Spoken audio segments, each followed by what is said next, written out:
What's going on in America today? Why are we over our heads in debt? Why can't the politicians bring debt under control? Why are so many people, often both parents now, working at low-paying, dead-end jobs and still making do with less? What's the future of the American economy and way of life? Why does the government tell us inflation is low when the buying power of our paychecks is declining at an alarming rate? Only a generation ago, bread was a quarter, and you could get a new car for $19.95. The problem is that since 1864, we've had a debt-based banking system. All our money is based on government debt. We cannot extinguish government debt without extinguishing our money supply. That's why talk of paying off the national debt without reforming our banking system is an impossibility. That's why the solution does not lie in discussing the size of the national debt, rather it lies in reforming our banking system. This is the Federal Reserve headquarters in Washington. It sits on this very impressive address, right on Constitution Avenue, right across from the Lincoln Memorial. But is it federal? Is it really part of the United States government? Well, what we're about to show you is that there's nothing federal about the Federal Reserve, and there are no reserves. The name is a deception created back before the Federal Reserve Act was passed in 1913 to make Americans think that America's central bank operates in the public interest. The truth is that the Federal Reserve is a private bank owned by private stockholders and run purely for their private profit. That's exactly correct. The Fed is a privately owned for-profit corporation which, again, has no reserves, at least no reserves available to back up the Federal Reserve notes, which is our common currency. Oh, absolutely. The Federal Reserve is neither federal and has doubtful reserves. It's a private bank that is owned by member banks. And it was chartered under the guise of deceit by an act of Congress in 1913. If there's still any doubt whether the Federal Reserve is a part of the U.S. government, check your local telephone book. In most cities, it is not listed in the blue government pages. It is listed in the business white pages right next to Federal Express, another private company. But more directly, U.S. courts have ruled time and time again that the Fed is a private corporation. Why can't Congress do something about the Fed? Most members of Congress just don't understand the system, and the few who do are afraid to speak up. For example, initially a veteran congressman from Chicago asked us if he could be interviewed for this video. However, both times our camera crew arrived at his office to do the interview, this was all we were able to film. The congressman never appeared, and eventually decided he no longer wanted to participate. But a few others in Congress have been bolder over the years. Here are three quick examples. In 1923, Representative Charles A. Lindbergh, a Republican from Minnesota, and father of the famed aviator Lucky Lindy, put it this way: the financial system has been turned over to the Federal Reserve Board. That board administers the finance system by authority of a purely profiteering group. The system is private, conducted for the sole purpose of obtaining the greatest possible profits from the use of other people's money. One of the most outspoken critics in Congress of the Fed was the former chairman of the House Banking and Currency Committee during the Great Depression years. Lewis T. McFadden, Republican of Pennsylvania, said in 1932, "We have in this country one of the most corrupt institutions the world has ever known. I refer to the Federal Reserve Board. This evil institution has impoverished the people of the United States and has practically bankrupted our government. It has done this through the corrupt practices of the moneyed vultures who control it." Senator Barry Goldwater was a frequent critic of the Fed. Most Americans have no real understanding of the operation of the international moneylenders. The accounts of the Federal Reserve System have never been audited. It operates outside the control of Congress and manipulates the credit of the United States. The Federal Reserve really even though it is not part of the federal government, it is more powerful than the federal government. It's more powerful than the president, the Congress, and the courts. Now, a lot of people challenge me on that, but let me prove my case. The Federal Reserve determines what the average person's car payment is going to be, what their house payment is going to be, and whether they have a job or not. And I submit to you that that's total control.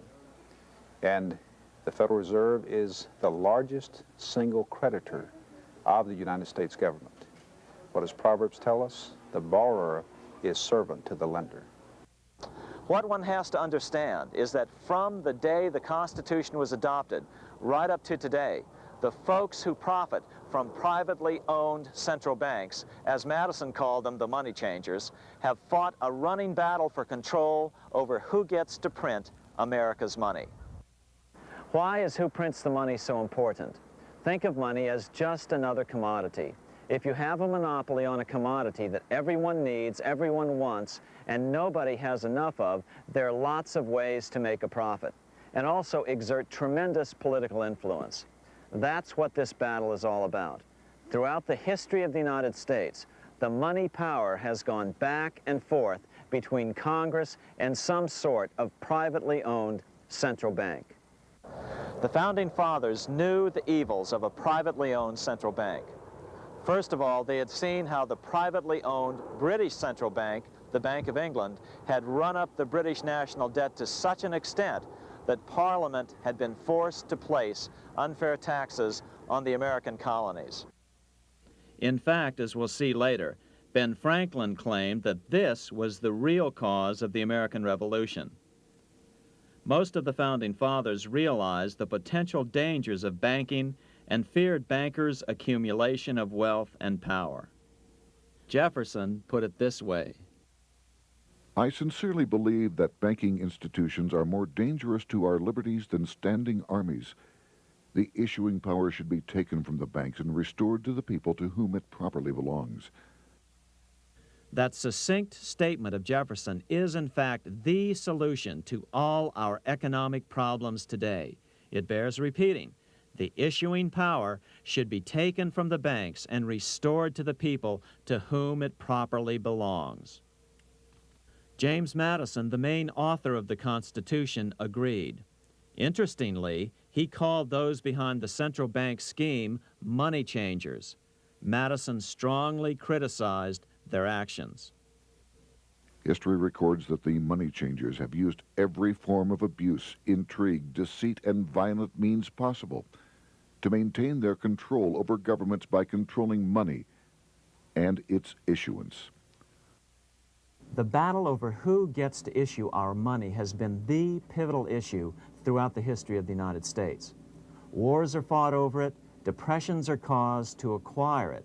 Yet after World War I, this battle was rarely mentioned in newspapers or history books. Why? By World War I, the money changers, with their dominant wealth, had seized control of most of the nation's press. Throughout U.S. history, this battle over who gets the power to issue our money has raged. In fact, it's changed hands back and forth 8 times since 1764, yet this fact has virtually vanished from public view for over 3 generations behind a smokescreen emitted by Fed cheerleaders in the media. Until we stop talking about deficits and government spending and start talking about who controls how much money we have, it's all just a big shell game, a complete and utter deception. It won't matter if you pass an ironclad amendment to the Constitution mandating a balanced budget. Our situation is only going to get worse until we root out the cause at its source. What's the solution for our national problem? First of all, education. That's what this video presentation is all about. But secondly, we must act. We must take back the power to issue our own money. Issuing our own money is not a radical solution. I want to stress that. It's the same solution used at different points in U.S. history by men like Benjamin Franklin, Thomas Jefferson, Andrew Jackson, Martin Van Buren, and Abraham Lincoln. So, to sum it up, in 1913, Congress gave an independent central bank, deceptively named the Federal Reserve, a monopoly over issuing America's money, and the debt generated by this quasi-private corporation is what is killing the American economy. Though the Federal Reserve is now the most powerful central bank in the world, it was not the first. So where did this idea come from? To really understand the magnitude of the problem, we have to travel back to Europe. Just who are these money changers James Madison spoke of? In the Bible, 2,000 years ago, Jesus drove the money changers from the temple. It was the only time Jesus used force during his ministry. What were money changers doing in the temple? When Jews came to Jerusalem to pay their temple tax, they could only pay it with a special coin, the half shekel of the sanctuary. This was a half ounce of pure silver about this size. It was the only coin around at that time which was pure silver and of assured weight without the image of a pagan emperor. Therefore, to Jews, the half shekel was the only coin acceptable to God. But these coins were not plentiful. The money changers had cornered the market on them. Then they raised the price, just like any other commodity, to whatever the market would bear. In other words, money changers were making exorbitant profits because they held a virtual monopoly on money. The Jews had to pay whatever they demanded. To Jesus, this totally violated the sanctity of God's house.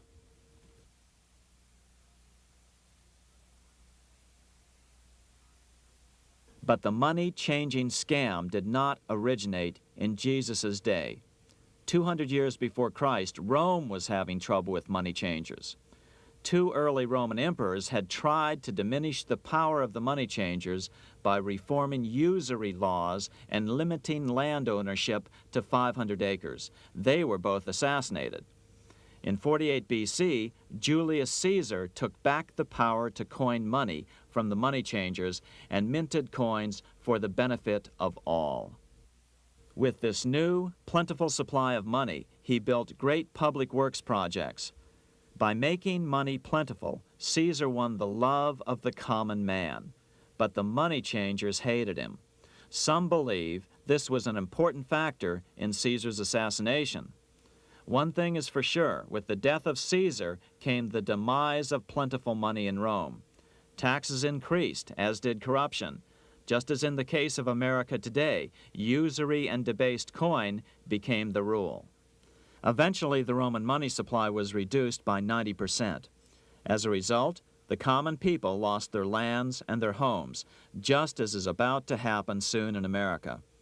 With the demise of plentiful money, the masses lost confidence in the Roman government and refused to support it. Rome plunged into the gloom of the Dark Ages.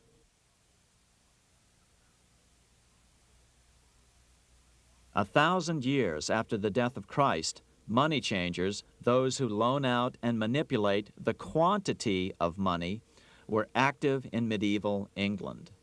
In fact, they were so active that acting together, they could manipulate the entire English economy. These were not bankers per se. The money changers generally were the goldsmiths. They were the first bankers because they started keeping other people's gold for safekeeping in their vaults. The first paper money was merely a receipt for gold left at the goldsmith. Paper money caught on because it was more convenient than carrying around a lot of heavy gold and silver coins. Eventually, goldsmiths noticed that only a small fraction of the depositors ever came in and demanded their gold at any one time. Goldsmiths started cheating on the system. They discovered that they could print more money than they had gold, and usually no one would be the wiser. Then they could loan out this extra money and collect interest on it. This was the birth of fractional reserve banking. That is, loaning out many times more money than you have assets on deposit. So, if $1,000 in gold were deposited with them, they could loan out about $10,000 in paper money and draw interest payments on it, and no one would ever discover the deception. By this means, goldsmiths gradually accumulated more and more wealth and used this wealth to accumulate more and more gold. Today, this practice of loaning out more money than there are reserves is known as fractional reserve banking. Every bank in the United States is allowed to loan out at least 10 times more money than they actually have. That's why they get rich on charging, let's say, 8% interest. It's not really 8% per year, which is their income. It's 80%. That's why bank buildings are always the largest in town. But does that mean that all interest or all banking should be illegal? Hardly. In the Middle Ages, canon law, the law of the Catholic Church, forbade charging interest on loans. This concept followed the teachings of Aristotle and St. Thomas Aquinas. They taught that the purpose of money was to serve the members of society, to facilitate the exchange of goods needed to lead a virtuous life. Interest, in their belief, hindered this purpose by putting an unnecessary burden on the use of money. In other words, interest was contrary to reason and justice. Reflecting church law in the Middle Ages, Europe forbade charging interest on loans and made it a crime called usury. As commerce grew, and therefore opportunities for investment arose in the late Middle Ages, it came to be recognized that to loan money had a cost for the lender, both in risk and in lost opportunity. So some charges were allowed, but not interest per se. But all moralists, no matter what religion, condemn fraud, oppression of the poor, and injustice as clearly immoral. As we will see, fractional reserve lending is rooted in a fraud, results in widespread poverty, and reduces the value of everyone else's money. The ancient goldsmiths discovered that extra profits could be made by rowing the economy between easy money and tight money. When they made money easier to borrow, then the amount of money in circulation expanded. Money was plentiful. People took out more loans to expand their businesses. But then the money changers would tighten the money supply. They would make loans more difficult to get. What would happen? Just what happens today. A certain percentage of people could not repay their previous loans and could not take out new loans to repay the old ones. Therefore, they went bankrupt and had to sell their assets to the goldsmiths for pennies on the dollar. The same thing is still going on today. Only today, we call this rowing of the economy up and down the business cycle. Like Julius Caesar, King Henry I of England finally resolved to take the money power away from the goldsmiths about 1100 AD. Henry could have used anything as money, seashells, feathers, or even yak dung, as is often done in remote Tibetan provinces. But he invented one of the most unusual money systems in history. It was called the tally stick system. Here I have one of the few surviving examples of this form of British money, which lasted 726 years until 1826, a tally stick. The tally system was adopted to avoid the monetary manipulation of the goldsmiths. Tally sticks were money fabricated out of sticks of polished wood. Notches were cut along one edge of the stick to indicate the denominations. Then the stick was split lengthwise through the notches so that both pieces still had a record of the notches. The king kept one half to protect against counterfeiting. Then he would spend the other half into the economy and they would circulate as money. This particular tally stick is huge. It represented 25,000 pounds. One of the original stockholders in the Bank of England purchased his original shares with this stick. In other words, he bought shares in the world's richest and most powerful corporation with a stick of wood. It's ironic that after its formation in 1694, the Bank of England attacked the tally stick system because it was money outside the power of the money changers, just as King Henry had wanted it to be. Why do people accept sticks of wood for money? That's a great question. Throughout history, people traded anything they thought had value and used as money. You see, the secret is that money is only what people agree on to use as money. What's our paper money today? It's really just paper. But here's the trick. King Henry ordered that tally sticks had to be used to pay the king's taxes. This built-in demand for tally sticks immediately made them circulate and be accepted as money. And they worked well. In fact, no other form of money has worked so well for so long as tally sticks. Keep in mind, the British Empire was built under the tally stick system. The tally stick system succeeded despite the fact that the money changers constantly attacked it by offering the metal coin system as competition. In other words, metal coins never went completely out of circulation, but tally sticks hung on because they were good for the payment of taxes.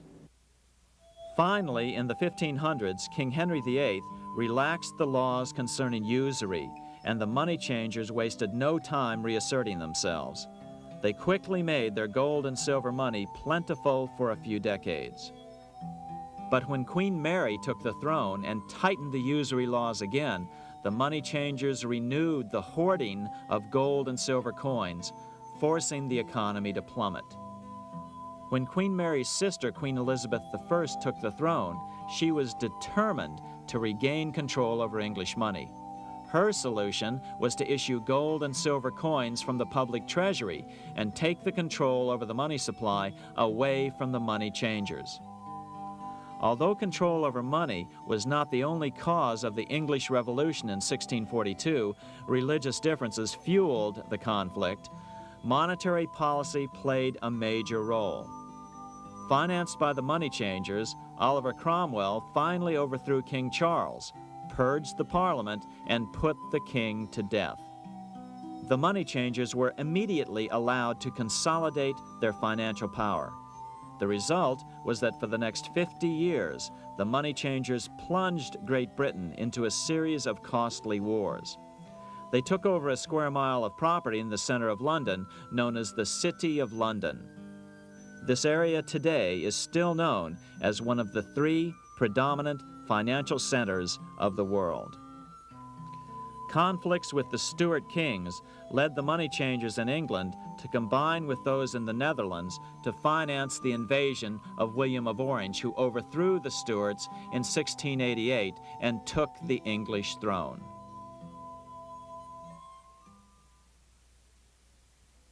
By the end of the 1600s, England was in financial ruin.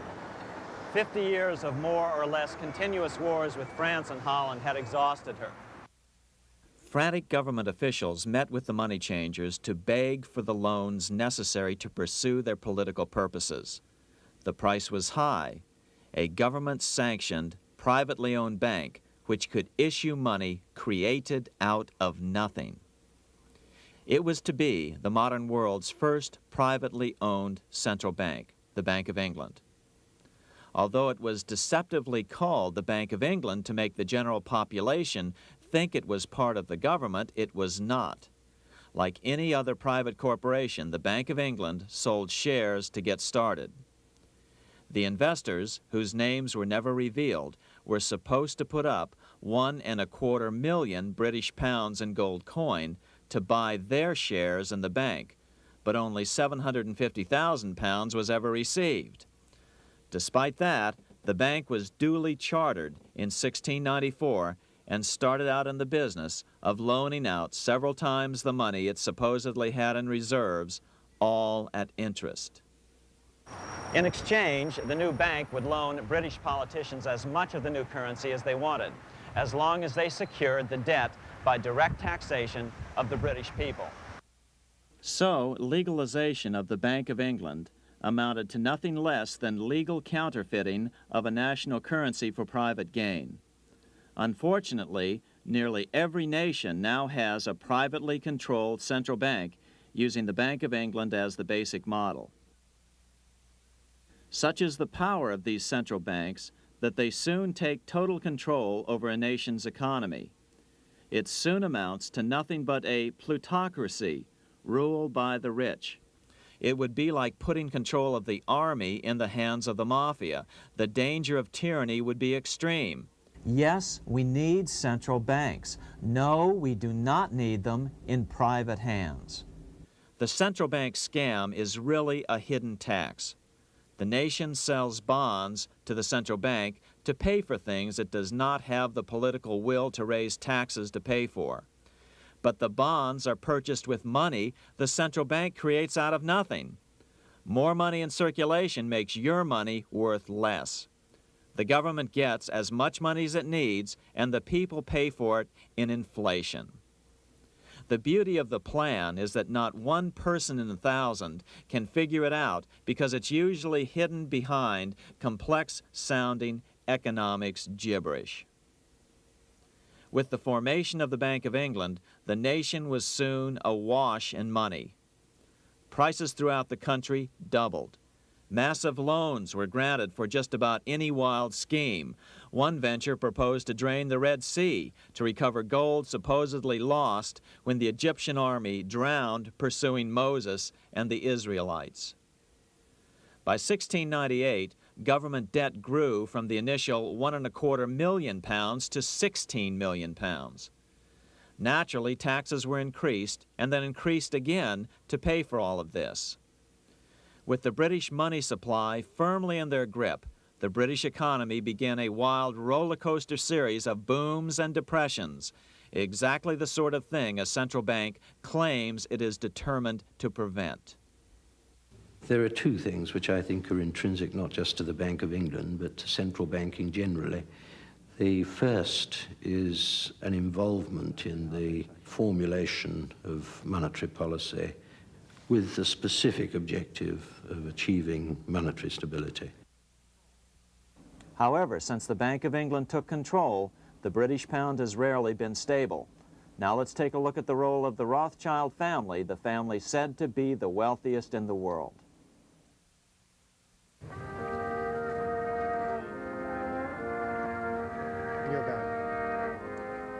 This is Frankfurt, Germany. 50 years after the Bank of England opened its doors, a goldsmith named Amschel Moses Bauer opened a coin shop, a counting house, in 1743. And over the door, he placed a sign depicting a Roman eagle on a red shield.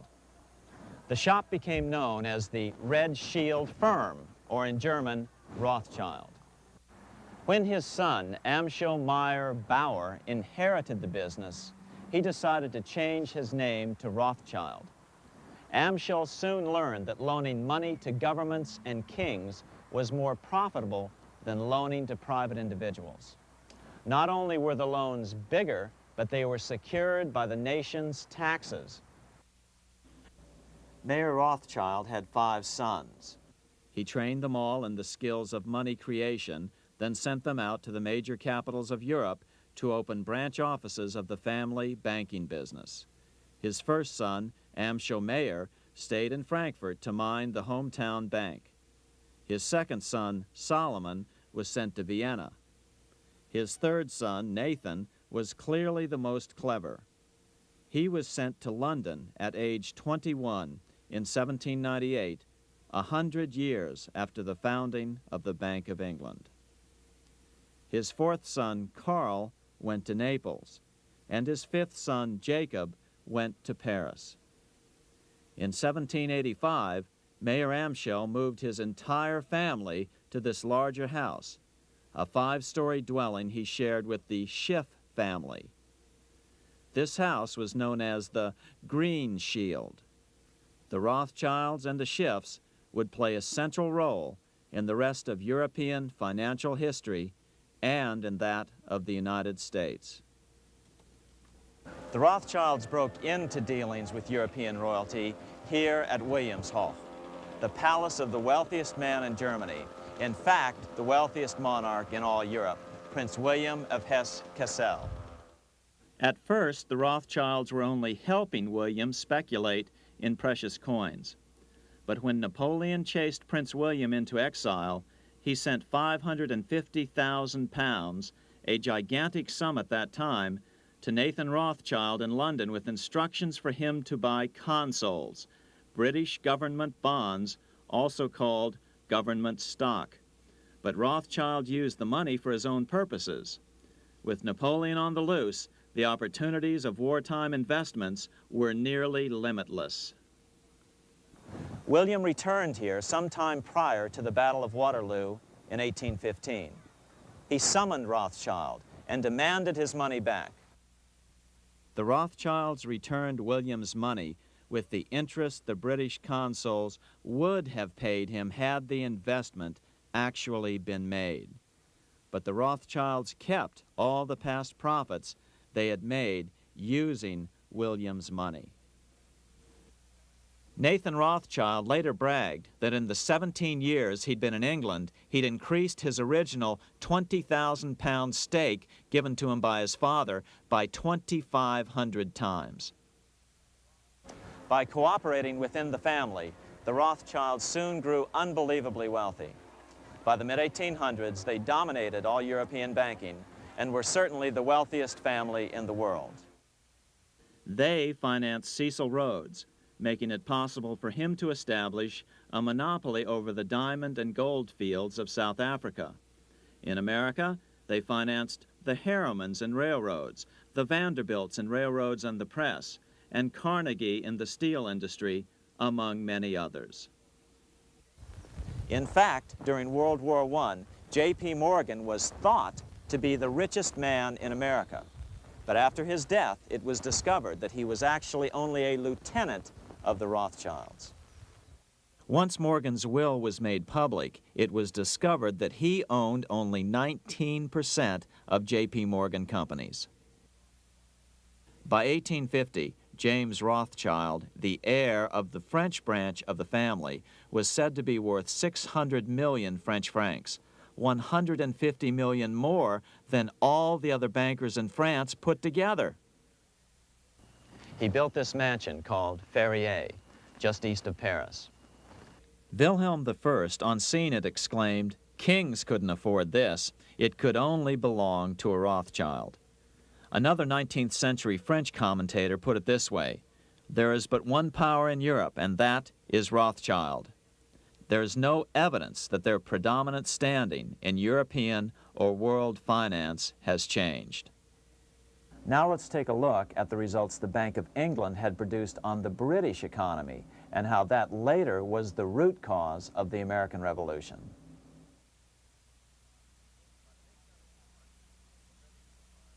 By the mid-1700s, the British Empire was nearing its height of power around the world.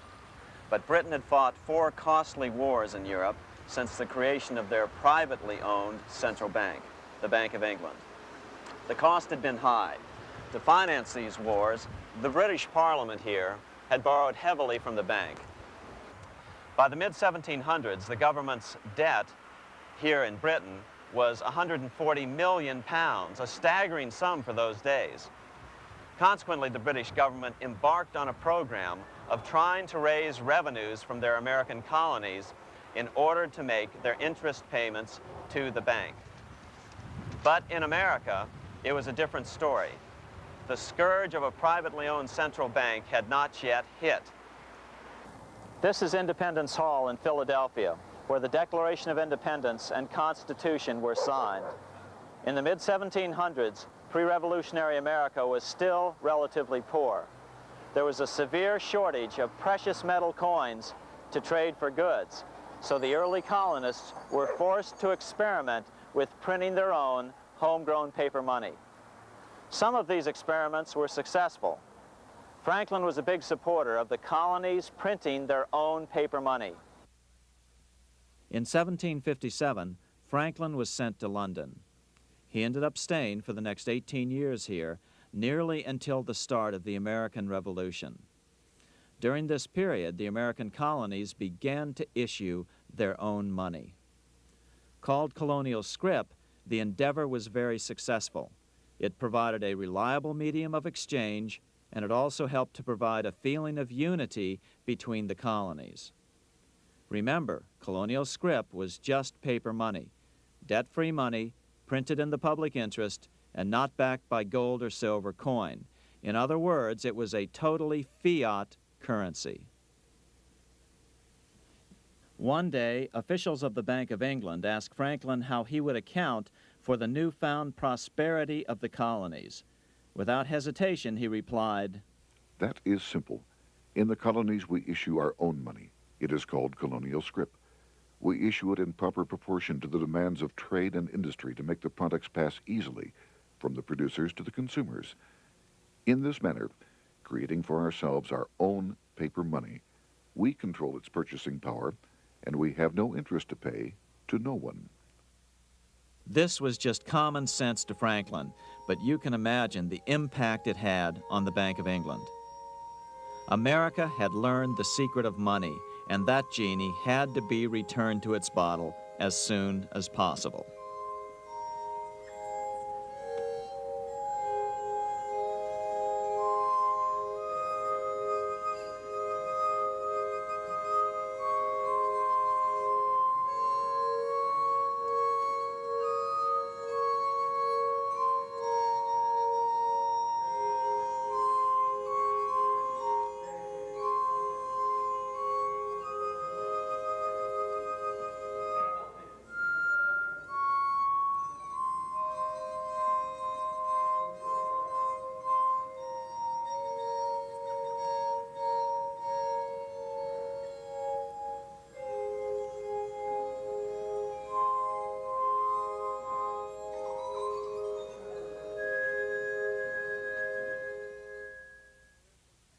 As a result, Parliament hurriedly passed the Currency Act of 1764.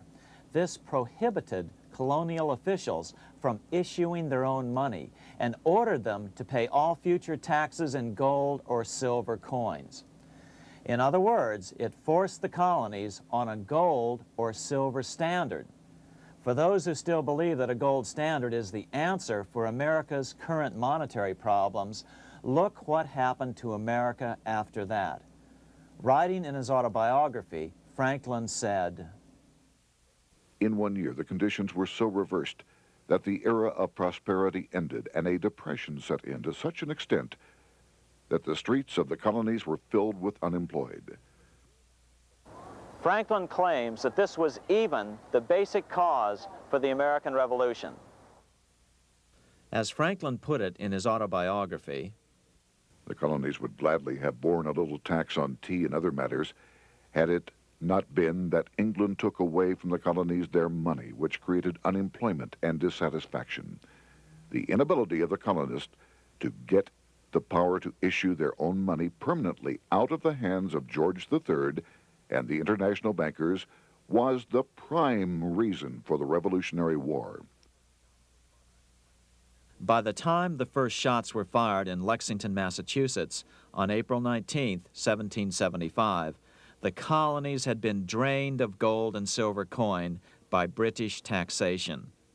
As a result, the Continental government had no choice but to print money to finance the war. At the start of the Revolution, the U.S. money supply stood at $12 million. By the end of the war, it was nearly $500 million. As a result, the currency was virtually worthless. Shoes sold for $5,000 a pair. Colonial scrip had worked because just enough was issued to facilitate trade. As George Washington lamented, a wagon load of money will scarcely purchase a wagon load of provisions. Today, those who support a gold-backed currency point to this period during the Revolution to demonstrate the evils of a fiat currency. But remember, the same currency had worked so well 20 years earlier during times of peace that the Bank of England had Parliament outlaw it. Towards the end of the Revolution, the Continental Congress, meeting here at Independence Hall, grew desperate for money. In 1781, they allowed Robert Morris, their financial superintendent, to open a privately owned central bank. Incidentally, Morris was a wealthy man who had grown wealthier during the Revolution by trading in war materials. Called the Bank of North America, the new bank was closely modeled after the Bank of England. It was allowed to practice fractional reserve banking. That is, it could lend out money it didn't have, then charge interest on it. If you or I were to do that, we would be charged with fraud, a felony. The bank's charter called for private investors to put up $400,000 worth of initial capital. But when Morris was unable to raise the money, he brazenly used his political influence to have gold deposited in the bank, which had been loaned to America by France. He then loaned this money to himself and his friends to reinvest in shares of the bank. And, like the Bank of England, the bank was given a monopoly over the national currency. Soon the dangers became clear. The value of American currency continued to plummet. So, 4 years later, in 1785, the bank's charter was not renewed. The leader of the effort to kill the bank, William Findley of Pennsylvania, explained the problem this way, quote, "This institution, having no principle but that of avarice, will never be varied in its object, to engross all the wealth, power, and influence of the state." The men behind the Bank of North America, Alexander Hamilton, Robert Morris, and the bank's president, Thomas Whiling, did not give up. Only 6 years later, Hamilton, then Secretary of the Treasury, and his mentor, Morris, rammed a new privately owned central bank through the new Congress. Called the first bank of the United States, Thomas Whiling again served as the bank's president. The players were the same, only the name of the bank was changed.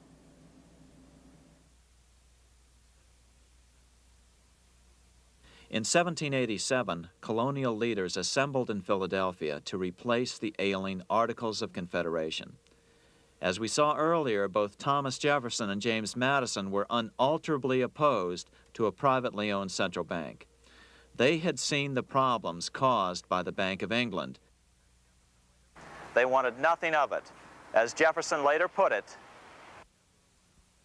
"If the American people ever allow private banks to control the issue of their currency, first by inflation, then by deflation, the banks and the corporations which grow up around them will deprive the people of all property until their children wake up homeless on the continent their fathers conquered." During the debate over the future monetary system, another one of the founding fathers, Gouverneur Morris, castigated the motivations of the owners of the Bank of North America. Gouverneur Morris headed the committee that wrote the final draft of the Constitution. Morris knew the motivations of the bank well. Along with his old boss, Robert Morris, Gouverneur Morris and Alexander Hamilton were the ones who had presented the original plan for the Bank of North America to the Continental Congress in the last year of the Revolution. In a letter he wrote to James Madison on July 2nd, 1787, Gouverneur Morris revealed what was really going on. "The rich will strive to establish their dominion and enslave the rest. They always did. They always will. They will have the same effect here as elsewhere if we do not, by the power of government, keep them in their proper spheres." Despite the defection of Gouverneur Morris from the ranks of the bank, Hamilton, Robert Morris, Thomas Whiling, and their European backers were not about to give up. They convinced the bulk of the delegates to the Constitutional Convention to not give Congress the power to issue paper money. Most of the delegates were still reeling from the wild inflation of the paper currency during the Revolution. They had forgotten how well colonial scrip had worked before the war. But the Bank of England had not. The money changers could not stand to have America printing her own money again. So the Constitution is silent on the matter. This grievous defect left the door wide open for the money changers, just as they had planned.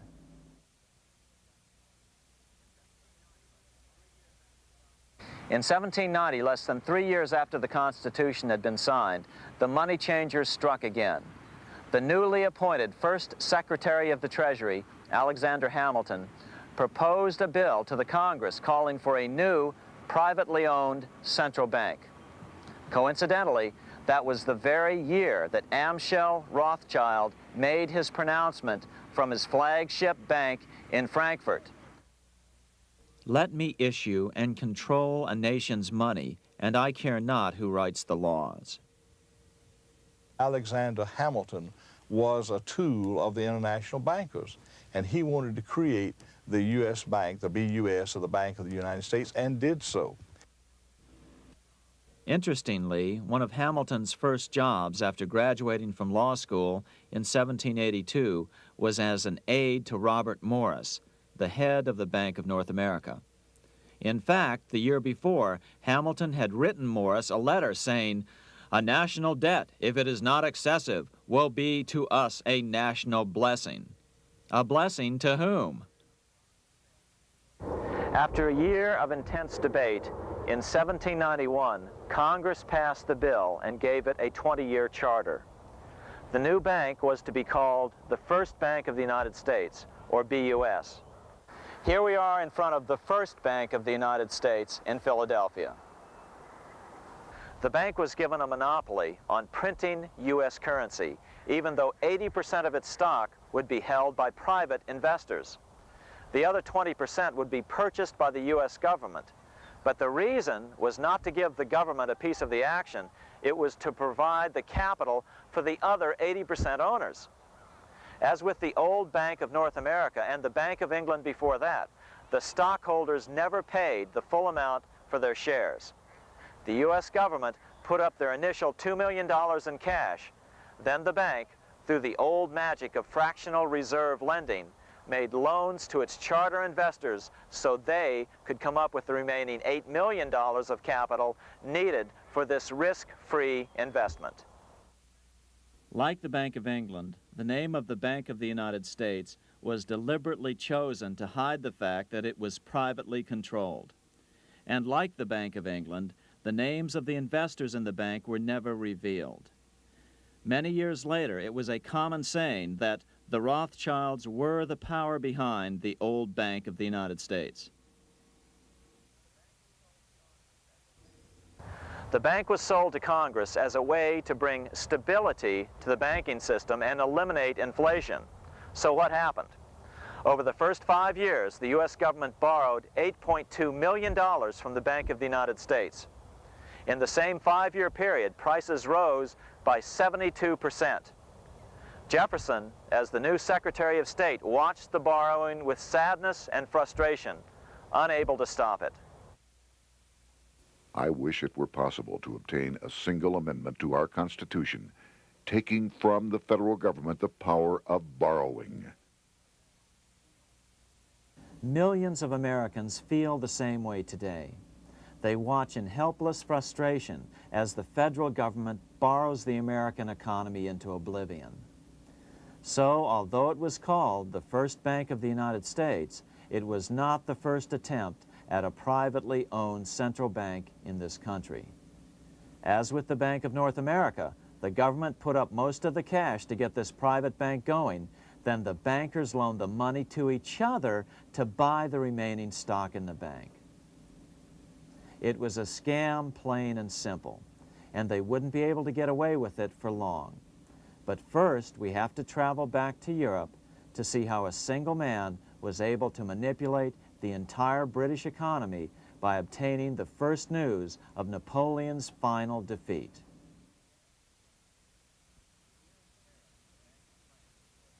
Here in Paris, the Bank of France was organized in 1800, just like the Bank of England. But Napoleon decided France had to break free of debt, and he never trusted the Bank of France. He declared that when a government is dependent upon bankers for money, the bankers, not the leaders of the government, are in control. The hand that gives is above the hand that takes. Money has no motherland. Financiers are without patriotism and without decency. Their sole object is gain. Back in America, unexpected help was about to arrive. In 1800, Thomas Jefferson narrowly defeated John Adams to become the third president of the United States. By 1803, Jefferson and Napoleon had struck a deal. The U.S. would give Napoleon $3 million in gold in exchange for a huge chunk of territory west of the Mississippi River, the Louisiana Purchase. With that $3 million, Napoleon quickly forged an army and set off across Europe, conquering everything in his path. But the Bank of England quickly rose to oppose him. They financed every nation in his path, reaping the enormous profits of war. Prussia, Austria, and finally Russia all went heavily into debt in a futile attempt to stop Napoleon. 4 years later, with the main French army in Russia, 30-year-old Nathan Rothschild, the head of the London office of the Rothschild family, personally took charge of a bold plan to smuggle a much-needed shipment of gold right through France to finance an attack by the Duke of Wellington from Spain. Nathan later bragged at a dinner party in London that it was the best business he'd ever done. Little did he know that he would do much better business in the near future. Wellington's attacks from the south and other defeats eventually forced Napoleon to abdicate, and Louis XVIII was crowned king. Napoleon was exiled to Elba, a tiny island off the coast of Italy, supposedly exiled from France forever. While Napoleon was in exile on Elba, temporarily defeated by England with the financial help of the Rothschilds, America was trying to break free of its central bank as well.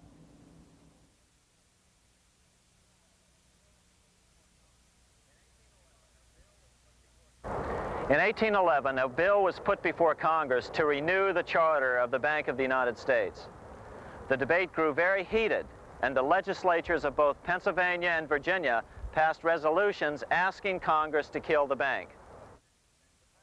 The press corps of the day attacked the bank openly, calling it a great swindle, a vulture, a viper, and a cobra. Oh, to have an independent press once again in America. A congressman named P.B. Porter attacked the bank from the floor of Congress, saying if the bank's charter was renewed, Congress, quote, will have planted in the bosom of this Constitution a viper, which one day or another will sting the liberties of this country to the heart, close quote. Prospects didn't look that good for the bank. Some writers have even claimed that Nathan Rothschild warned that the United States would find itself involved in a most disastrous war if the bank's charter were not renewed. But it wasn't enough. When the smoke had cleared, the renewal bill was defeated by a single vote in the House and was deadlocked in the Senate. By now, America's fourth president, James Madison, was in the White House. Remember, Madison was a staunch opponent of the bank. His vice president, George Clinton, broke a tie in the Senate and sent the bank into oblivion. Within 5 months, England attacked the U.S., and the War of 1812 was on. But the British were still busy fighting Napoleon, and so the War of 1812 ended in a draw in 1814. Though the money changers were temporarily down, they were far from out. It would take them only another 2 years to bring back their bank bigger and stronger than ever.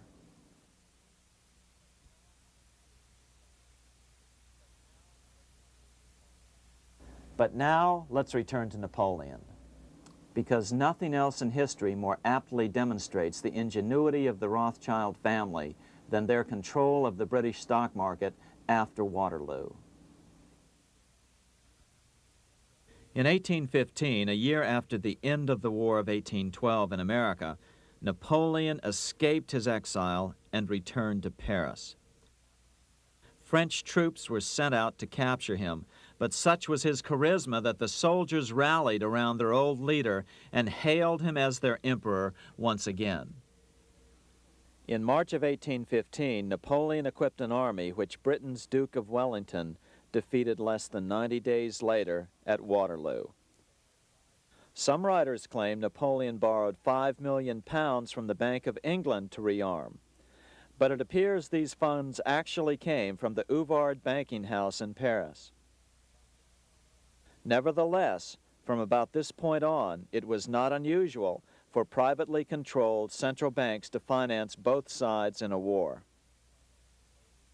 Why would a central bank finance opposing sides in a war? Because war is the biggest debt generator of them all. A nation will borrow any amount for victory. The ultimate loser is loaned just enough to hold out the vain hope of victory, and the ultimate winner is given enough to win. Besides, such loans are usually conditioned upon the guarantee that the victor will honor the debts of the vanquished.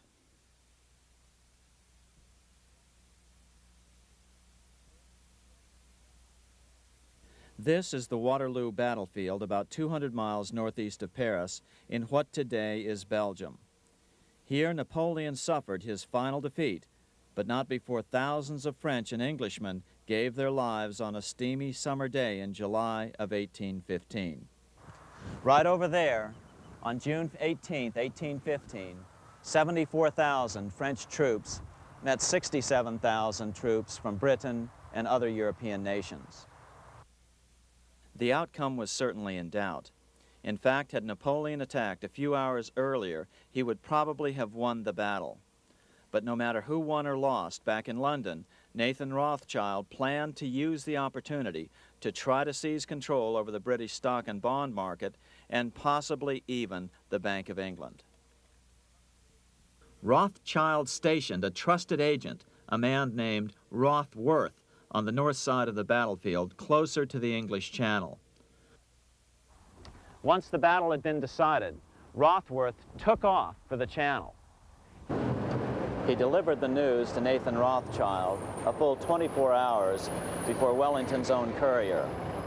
Rothschild hurried to the stock market and took up his usual position in front of an ancient pillar. All eyes were on him. The Rothschilds had a legendary communications network. If Wellington had been defeated and Napoleon was loose on the continent again, Britain's financial situation would become grave indeed. Rothschild looked saddened. He stood there motionless, eyes downcast. Then suddenly he began selling. Other nervous investors saw that Rothschild was selling. It could only mean one thing. Napoleon must have won, Wellington must have lost. The market plummeted. Soon everyone was selling their consols, their British government bonds, and prices dropped sharply. But then Rothschild started secretly buying up the consols through his agents for only a fraction of their worth hours before. Myths, legends, you say? 100 years later, the New York Times ran a story which said that Nathan's grandson had attempted to secure a court order to suppress a book with this stock market story in it. The Rothschild family claimed the story was untrue and libelous, but the court denied the Rothschilds' request and ordered the family to pay all court costs. What's even more interesting about this story is that some authors claim that the day after the Battle of Waterloo, in a matter of hours, Nathan Rothschild came to dominate not only the bond market, but the Bank of England as well. Whether or not the Rothschild family seized control of the Bank of England, the first privately owned central bank in a major European nation and the wealthiest, one thing is certain. By the mid-1800s, the Rothschilds were the richest family in the world, bar none. They dominated the new government bond markets and branched into other banks and industrial concerns. In fact, the rest of the 19th century was known as the Age of the Rothschilds. Despite this overwhelming wealth, the family has generally cultivated an aura of invisibility. Although the family controls scores of industrial, commercial, mining, and tourist corporations, only a handful bear the Rothschild name. By the end of the 19th century, one expert estimated that the Rothschild family controlled half the wealth of the world. Whatever the extent of their vast wealth, it is reasonable to assume that their percentage of the world's wealth has increased since then. But since the turn of the century, the Rothschilds have cultivated the notion that their power has somehow waned even as their wealth increases.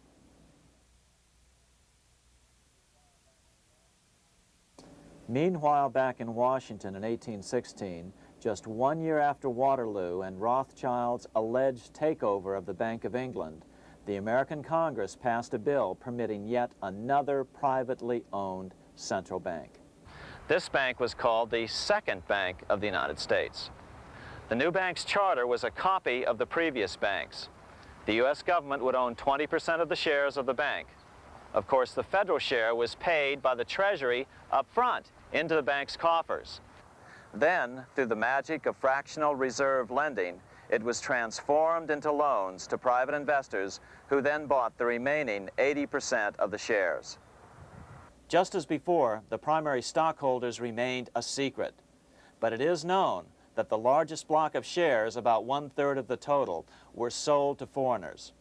As one observer put it, it is certainly no exaggeration to say that the Second Bank of the United States was rooted as deeply in Britain as it was in America. So, by 1816, some authors claim the Rothschilds had taken control over the Bank of England and backed a new, privately owned central bank in America as well.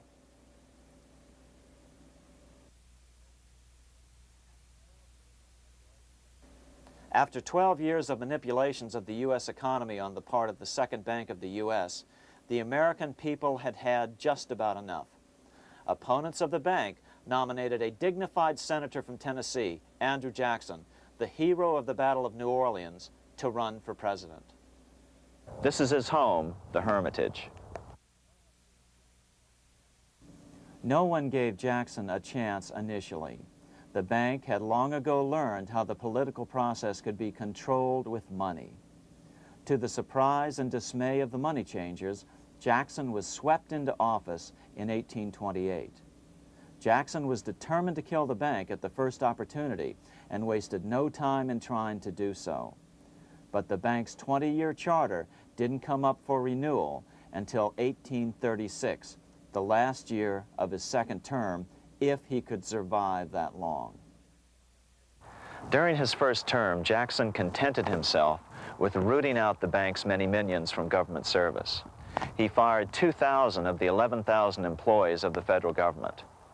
In 1832, with his re-election approaching, the bank struck an early blow, hoping Jackson would not want to stir up controversy.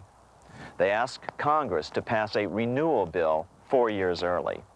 Naturally, Congress complied, then sent it to the president for signing. But Jackson weighed in with both feet. Old Hickory, never a coward, vetoed the bill. His veto message is one of the great American documents. It clearly lays out the responsibility of the American government towards its citizens, rich and poor. It is not our own citizens only who are to receive the bounty of our government. More than 8 millions of the stock of this bank are held by foreigners. Is there no danger to our liberty and independence in a bank that in its nature has so little to bind it to our country? Controlling our currency, receiving our public monies, and holding thousands of our citizens' independence would be more formidable and dangerous than a military power of the enemy. If government would confine itself to equal protection and, as heaven does its rains, shower its favor alike on the high and the low, the rich and the poor, it would be an unqualified blessing. In the act before me, there seems to be a wide and unnecessary departure from these just principles. Later that year, in July 1832, Congress was unable to override Jackson's veto. Now Jackson had to stand for re-election. Jackson took his argument directly to the people.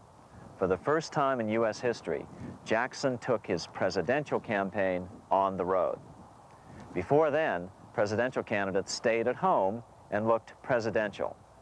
His campaign slogan was "Jackson and no bank." The National Republican Party ran Senator Henry Clay against Jackson. Despite the fact that the bankers poured over $3 million into Clay's campaign, Jackson was reelected by a landslide in November of 1832. Despite his presidential victory, Jackson knew the battle was only beginning. "The hydra of corruption is only scotched, not dead," said the newly elected president. Jackson ordered his new Secretary of Treasury, Lewis McLean, to start removing the government's deposits from the second bank and start placing them in state banks. But McLean refused to do so. Jackson fired him and appointed William J. Duane as the new Secretary of the Treasury. Duane also refused to comply with the president's requests, and so Jackson fired him as well, and then appointed Roger B. Taney to the office. Taney did withdraw government funds from the bank starting on October 1st, 1833. Jackson was jubilant. "I have it chained. I'm ready with screws to draw every tooth and then the stumps." But the bank was not yet done fighting. Its head, Nicholas Biddle, used his influence to get the Senate to reject Taney's nomination. Then, in a rare show of arrogance, Biddle threatened to cause a depression if the bank was not rechartered. This worthy president thinks that because he has scalped Indians and imprisoned judges, he is to have his way with the bank. He is mistaken. Next, in an unbelievable fit of honesty for a central banker, Biddle admitted that the bank was going to make money scarce to force Congress to restore the bank. Nothing but widespread suffering will produce any effect on Congress. Our only safety is in pursuing a steady course of firm restriction, and I have no doubt that such a course will ultimately lead to restoration of the currency and the recharter of the bank. What a stunning revelation. Here was the pure truth, revealed with shocking clarity. Biddle intended to use the money contraction power of the bank to cause a massive depression until America gave in. Unfortunately, this has happened time and time again throughout U.S. history and is about to happen again in today's world. Nicholas Biddle made good on his threat. The bank sharply contracted the money supply by calling in old loans and refusing to extend new ones. A financial panic ensued, followed by a deep depression. Naturally, Biddle blamed Jackson for the crash, saying that it was caused by the withdrawal of federal funds from the bank. Unfortunately, his plan worked well. Wages and prices sagged.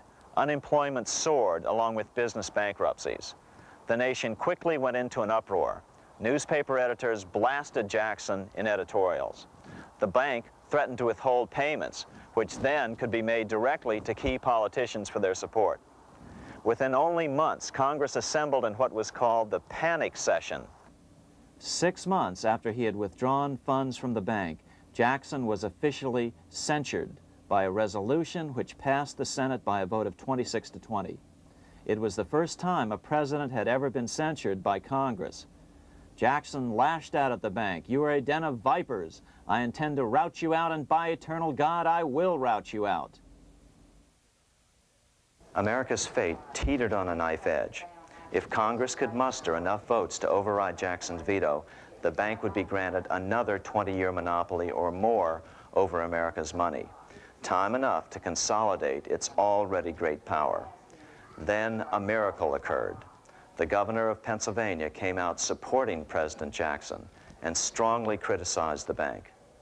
On top of that, Biddle had been caught boasting in public about the bank's plan to crash the economy. Suddenly, the tide shifted. In April of 1834, the House of Representatives voted 134 to 82 against rechartering the bank. This was followed up by an even more lopsided vote to establish a special committee to investigate whether the bank had caused the crash. When the investigating committee arrived at the bank's door in Philadelphia, armed with a subpoena to examine the books, Biddle refused to give them up. Nor would he allow inspection of correspondence with congressmen relating to their personal loans and advances he'd made to them.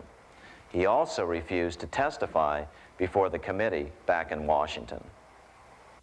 On January 8th, 1835, Jackson paid off the final installment on the national debt, which had been necessitated by allowing the banks to issue currency for government bonds rather than simply issuing treasury notes without such debt. He was the only president to ever pay off the debt. A few weeks later, on January 30th, 1835, an assassin by the name of Richard Lawrence tried to shoot President Jackson, but by the grace of God, both pistols misfired. Lawrence was later found not guilty by reason of insanity. After his release, he bragged to friends that powerful people in Europe had put him up to the task and promised to protect him if he were caught. The following year, when its charter ran out, the Second Bank of the United States ceased functioning as the nation's central bank.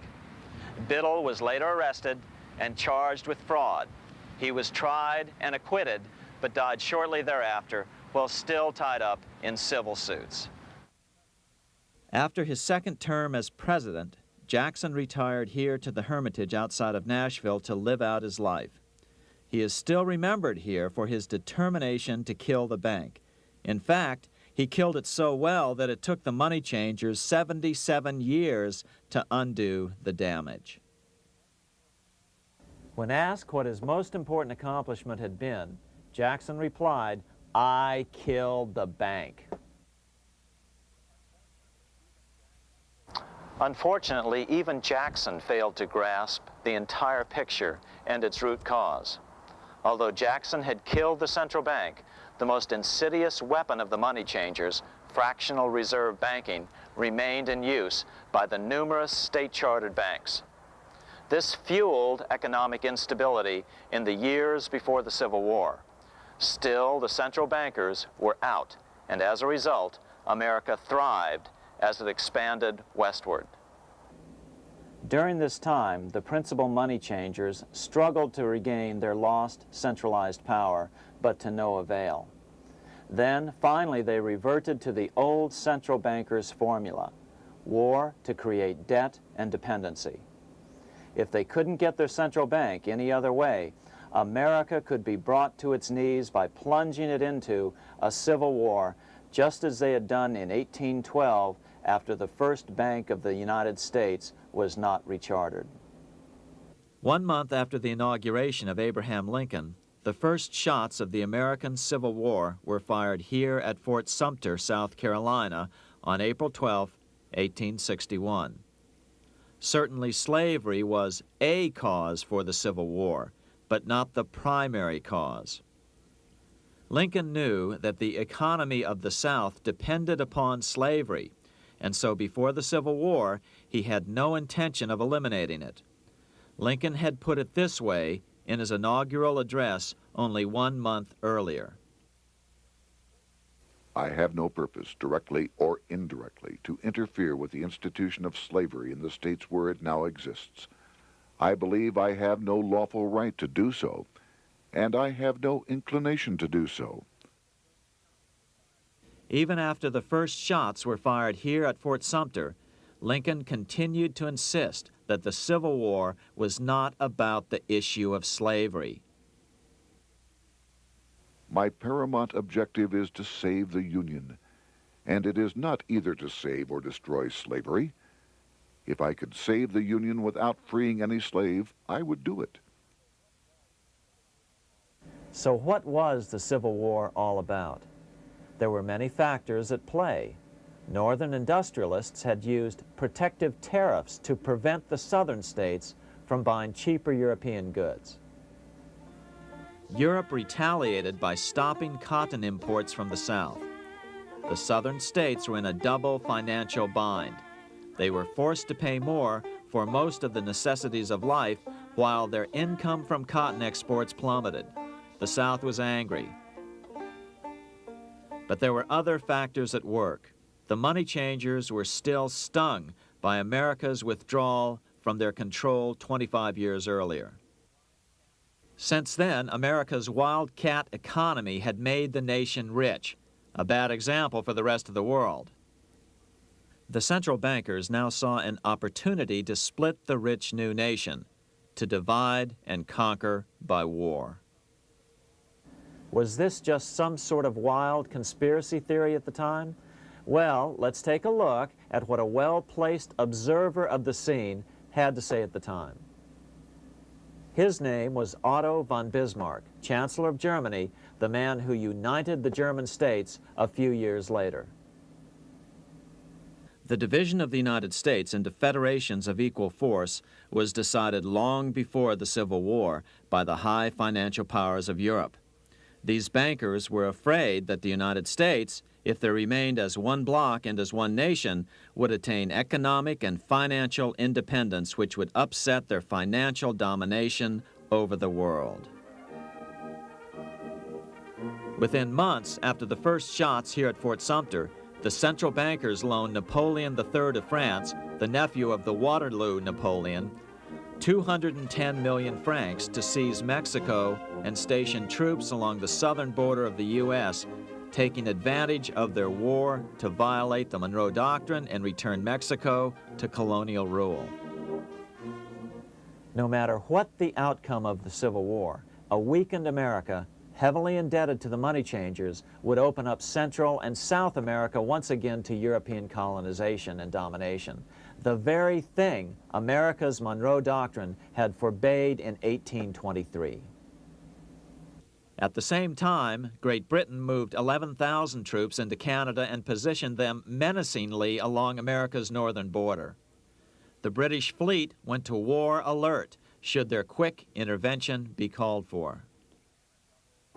Lincoln knew he was in a double bind. That's why he agonized over the fate of the Union. There was a lot more to it than just differences between the North and the South. That's why his emphasis was always on union and not merely the defeat of the South. But Lincoln needed money to win. In 1861, Lincoln and his Secretary of Treasury, Salmon P. Chase, went to New York to apply for the necessary loans. The money changers, anxious to see the Union fail, offered loans at 24 to 36% interest. Lincoln said thanks, but no thanks, and returned to Washington. Lincoln sent for an old friend, Colonel Dick Taylor of Chicago, and put him on the problem of financing the war. During one meeting, Lincoln asked Taylor what he'd discovered. Taylor put it this way. "Why, Lincoln, that is easy. Just get Congress to pass a bill authorizing the printing of full legal tender Treasury notes, and pay your soldiers with them, and go ahead and win your war with them also." When Lincoln asked if the people of the United States would accept the notes, Taylor said, "The people, or anyone else, will not have any choice in the matter if you make them full legal tender. They will have the full sanction of the government and be just as good as any money, as Congress is given that express right by the Constitution." So that's exactly what Lincoln did. In 1862-63, he printed up $450 million worth of the new bills.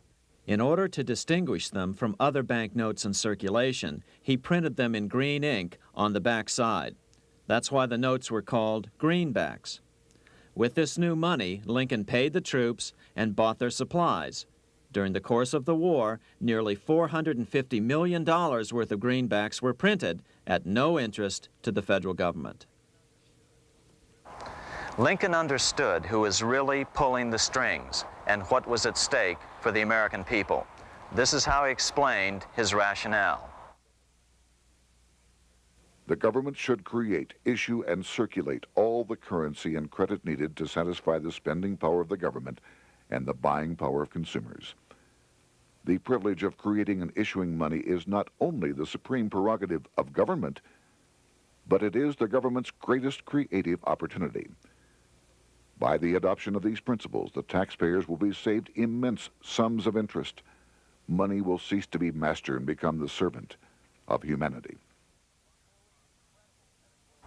A truly incredible editorial in the London Times explained the central bankers' attitude towards Lincoln's greenbacks. If this mischievous financial policy, which has its origins in North America, shall become indurated down to a fixture, then That government will furnish its own money without cost. It will pay off debts and be without debt. It will have all the money necessary to carry on its commerce. It will become prosperous without precedent in the history of the world. The brains and wealth of all countries will go to North America. That country must be destroyed, or it will destroy every monarchy on the globe.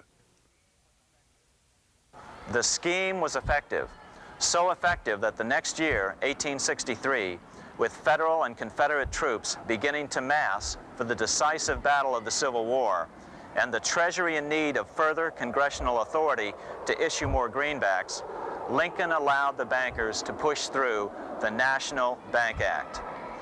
These new national banks would operate under a virtual tax-free status and collectively had the exclusive monopoly power to create the new form of money, banknotes. Though greenbacks continued to circulate, their numbers were not increased. But most importantly, from this point on, the entire U.S. money supply would be created out of debt by bankers buying U.S. government bonds and issuing them for reserves for banknotes. As historian John Kenneth Galbraith explained it, in numerous years following the war, the federal government ran a heavy surplus. It could not, however, pay off its debt, retire its securities, because to do so meant there would be no bonds to back the national banknotes. To pay off the debt was to destroy the money supply. Later in 1863, Lincoln got some unexpected help from Tsar Alexander II of Russia. The Tsar, like Bismarck in Germany, knew what the international money changers were up to and had steadfastly refused to let them set up a central bank in Russia. If America survived and was able to remain out of their clutches, the Tsar's position would remain secure. If the bankers were successful at dividing America and giving the pieces back to Great Britain and France, both nations under control of their central banks, eventually they would threaten Russia again. So the Tsar gave orders that if either England or France actively intervened and gave aid to the South, Russia would consider such action as a declaration of war. He did the same with part of his Pacific Fleet and sent them to port in San Francisco. Lincoln was reelected the next year, 1864. Had he lived, he would surely have killed the national bank's money monopoly extracted from him during the war. On November 21, 1864, he wrote a friend the following. The money power preys upon the nation in times of peace and conspires against it in times of adversity. It is more despotic than monarchy, more insolent than autocracy, more selfish than bureaucracy. Shortly before Lincoln was murdered, his former Secretary of Treasury, Salmon P. Chase, bemoaned his role in helping secure the passage of the National Banking Act only 1 year earlier. My agency in promoting the passage of the National Banking Act was the greatest financial mistake in my life. It has built up a monopoly which affects every interest in the country. On April 14, 1865, 41 days after his second inauguration and just 5 days after Lee surrendered to Grant at Appomattox, Lincoln was shot by John Wilkes Booth at Ford's Theater. Bismarck, Chancellor of Germany, lamented the death of Abraham Lincoln. The death of Lincoln was a disaster for Christendom. There was no man in the United States great enough to wear his boots. I fear that foreign bankers, with their craftiness and tortuous tricks, will entirely corrupt the exuberant riches of America and use it systematically to corrupt modern civilization. They will not hesitate to plunge the whole of Christendom into wars and chaos in order that the earth should become their inheritance. Bismarck well understood the money changers' plan. Allegations that international bankers were responsible for Lincoln's assassination surfaced in Canada 70 years later in 1934. Gerald G. McGeer, a popular and well-respected Canadian attorney, revealed this stunning charge in a 5-hour speech before the Canadian House of Commons, blasting Canada's debt-based money system. Remember, it was 1934, the height of the Great Depression, which was ravaging Canada as well. McGeer had obtained evidence deleted from the public record, provided to him by Secret Service agents at the trial of John Wilkes Booth after Booth's death. McGeer said it showed that Booth was a mercenary working for the international bankers. According to an article in the Vancouver Sun of May 2nd, 1934, Abraham Lincoln, the martyred emancipator of the slaves, was assassinated through the machinations of a group representative of the international bankers who feared the United States president's national credit ambitions. There was only one group in the world at that time who had any reason to desire the death of Lincoln. They were the men opposed to his national currency program and who had fought him throughout the whole Civil War on his policy of greenback currency. Interestingly, McGeer claimed that Lincoln was assassinated not only because international bankers wanted to reestablish a central bank in America, but because they also wanted to base America's currency on gold. Gold they controlled. In other words, put America on a gold standard. Lincoln had done just the opposite by issuing U.S. notes, greenbacks, which were based purely on the good faith and credit of the United States. The article quoted McGeer as saying, "They were the men interested in the establishment of the gold standard and the right of the bankers to manage the currency and credit of every nation in the world. With Lincoln out of the way, they were able to proceed with that plan and did proceed with it in the United States. Within 8 years after Lincoln's assassination, silver was demonetized and the gold standard money system set up in the United States." Not since Lincoln has the U.S. issued debt-free United States notes. These red-sealed bills, which were issued in 1963, were not a new issue from President Kennedy, but merely the old greenbacks reissued year after year. In another act of folly and ignorance, the 1994 Regal Act actually authorized the replacement of Lincoln's greenbacks with debt-based notes. In other words, greenbacks were in circulation in the United States until 1994. Why was silver bad for the bankers and gold good? Simple. Because silver was plentiful in the United States. It was very hard to control. Gold was, and always has been, scarce. Throughout history, it has been relatively easy to monopolize gold, but silver has historically been 15 times more plentiful.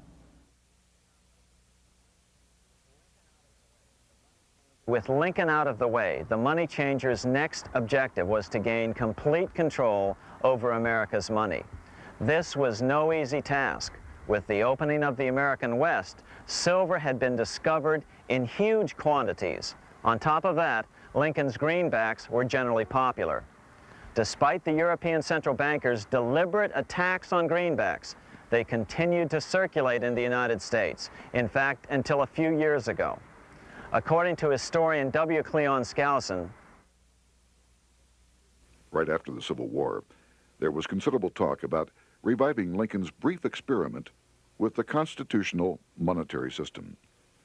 Had not the European Money Trust intervened, it would have no doubt become an established institution.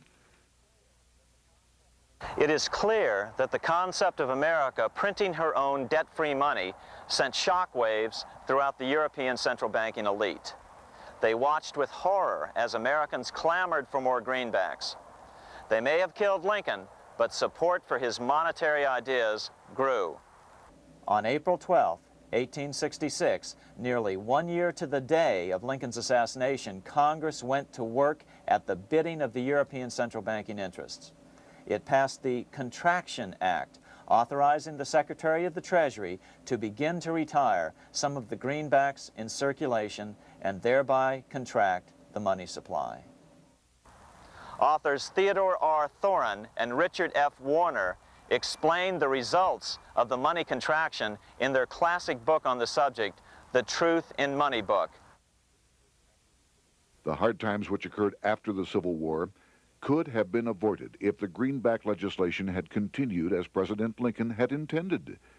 Instead, there were a series of money panics, what we call recessions, which put pressure on Congress to enact legislation to place the banking system under centralized control. Eventually, the Federal Reserve Act was passed on December 23, 1913. In other words, the money changers wanted two things: the reinstitution of a central bank under their exclusive control, and two, an American currency backed by gold. Their strategy was twofold. First of all, cause a series of panics to try to convince the American people that only centralized control of the money supply could provide economic stability. And secondly, remove so much money from the system that most Americans would be so desperately poor that they either wouldn't care or would be too weak to oppose the bankers. In 1866, there was $1.8 billion in currency in circulation in the United States, about $50.46 per capita.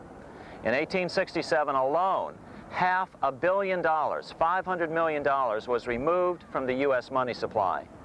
10 years later, in 1876, America's money supply was reduced to only $600 million. In other words, 2/3 of America's money had been called in by the bankers. Only $14.60 per capita remained in circulation. 10 years later, the money supply had been reduced to only $400 million, even though the population had boomed. The result was that only $6.67 per capita remained in circulation, a 760% loss in buying power over 20 years. Today, economists try to sell the idea that recessions and depressions are a natural part of something they call the business cycle. The truth is, our money supply is manipulated now just as it was before and after the Civil War. How did this happen? How did money become so scarce? Simple. Bank loans were called in and no new ones were given. In addition, silver coins were melted down. In 1872, a man named Ernest Sed was given 100,000 pounds, about $500,000, by the Bank of England and sent to America to bribe necessary congressmen to get silver demonetized. He was told that if that was not sufficient, to draw an additional 100,000 pounds or as much more as was necessary. The next year, Congress passed the Coinage Act of 1873, and the minting of silver dollars abruptly stopped. In fact, Representative Samuel Hooper, who introduced the bill in the House, acknowledged that Mr. Sed actually drafted the legislation. But it gets even worse than that. In 1874, Sed himself admitted who was behind the scheme. I went to America in the winter of 1872-73, authorized to secure, if I could, the passage of a bill demonetizing silver. It was in the interest of those I represented, the governors of the Bank of England, to have it done. By 1873, gold coins were the only form of coin money. But the contest over control of America's money was not yet over. Only 3 years later, in 1876, with 1/3 of America's workforce unemployed, the population was growing restless. People were clamoring for a return to the greenback money system of President Lincoln, or a return to silver money, anything that would make money more plentiful. That year, Congress created the United States Silver Commission to study the problem. Their report clearly blamed the monetary contraction on the national bankers. The report is interesting because it compares the deliberate money contraction by the national bankers after the Civil War to the fall of the Roman Empire. The disaster of the Dark Ages was caused by decreasing money and falling prices. Without money, civilization could not have had a beginning, and with a diminishing supply, it must languish and, unless relieved, finally perish. At the Christian era, the metallic money of the Roman Empire amounted to $1,800,000,000. By the end of the 15th century, it had shrunk to less than $200 million. History records no other such disastrous transition as that from the Roman Empire to the Dark Ages.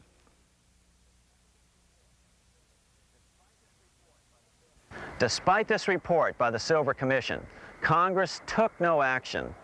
The next year, 1877, riots broke out from Pittsburgh to Chicago. The torches of starving vandals lit up the sky. The bankers huddled to decide what to do. They decided to hang on. Now that they were back in control to a certain extent, they were not about to give it up. At the meeting of the American Bankers Association that year, they urged their membership to do everything in their power to put down the notion of a return to greenbacks.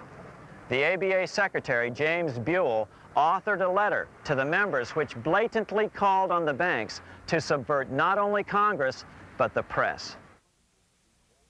It is advisable to do all in your power to sustain such prominent daily and weekly newspapers, especially the agricultural and religious press, as will oppose the greenback issue of paper money, and that you will also withhold patronage from all applicants who are not willing to oppose the government issue of money.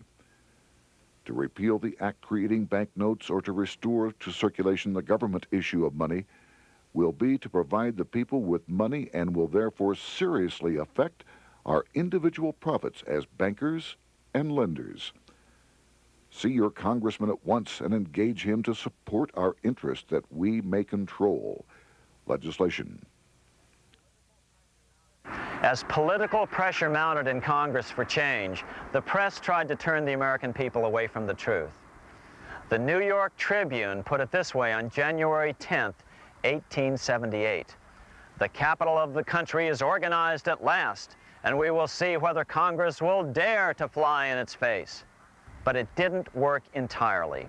On February 28, 1878, Congress passed the Sherman Law, allowing the minting of a limited number of silver dollars, ending the 5-year hiatus.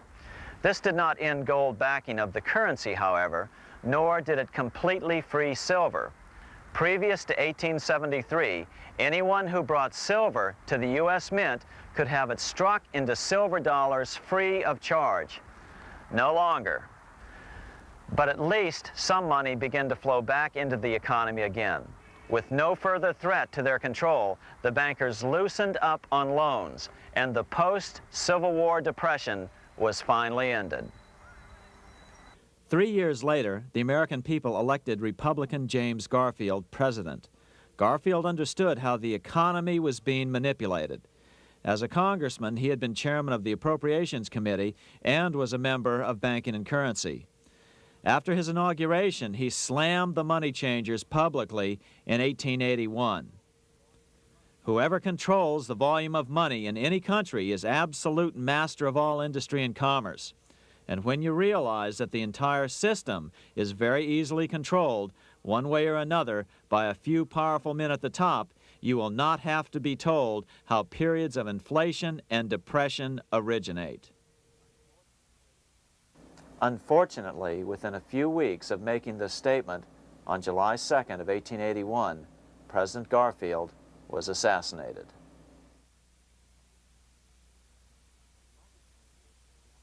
The money changers were gathering strength fast. They began a periodic fleecing of the flock, as they called it, by creating economic booms followed by further depressions so they could buy up thousands of homes and farms for pennies on the dollar. In 1891, the money changers prepared to take the American economy down again, and their methods and motives were laid out with shocking clarity in a memo sent out by the American Bankers Association, the ABA, an organization in which most bankers were members. Notice that this memo called for bankers to create a depression on a certain date 3 years in the future. According to the congressional record, here's how it read in part. On September 1st, 1894, we will not renew our loans under any consideration. On September 1st, we will demand our money. We will foreclose and become mortgagees in possession.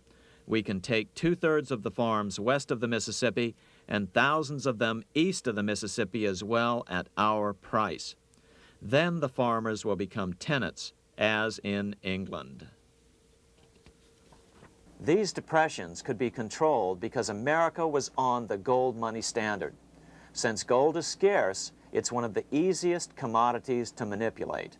People wanted silver money legalized again so they could escape the stranglehold the money changers had on gold money.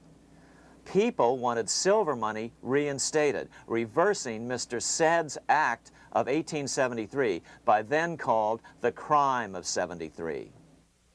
By 1896, the issue of more silver money had become the central issue in the presidential campaign. William Jennings Bryan, a senator from Nebraska, ran for president as a Democrat on the free silver issue. At the Democratic National Convention in Chicago, he made an emotional speech which won him the nomination entitled Crown of Thorns and Cross of Gold. Though Bryan was only 36 years old at the time, this speech is widely regarded as the most famous oration ever made before a political convention. In the dramatic conclusion, Bryan said, "We will answer their demand for a gold standard by saying to them, you shall not press down upon the brow of labor this crown of thorns. You shall not crucify mankind upon a cross of gold." The bankers lavishly supported the Republican candidate, William McKinley, who favored the gold standard. The resulting contest was amongst the most fiercely contested presidential races in American history. Bryan made over 600 speeches in 27 states. The McKinley campaign got manufacturers and industrialists to inform their employees that if Bryan were elected, all factories and plants would close and there would be no work. The ruse succeeded. McKinley beat Bryan by a small margin. Bryan ran for president again in 1900 and in 1908, but fell short each time. During the 1912 Democratic Convention, Bryan was a powerful figure who helped Woodrow Wilson win the nomination.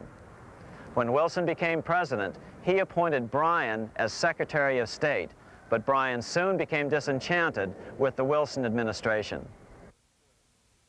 Bryan served only 2 years in the Wilson administration before resigning in 1915 over the highly suspicious sinking of the Lusitania, the event which was used to drive America into World War I. Although William Jennings Bryan never gained the presidency, his efforts delayed the money changers for 17 years from attaining their next goal, a new, privately owned central bank for America.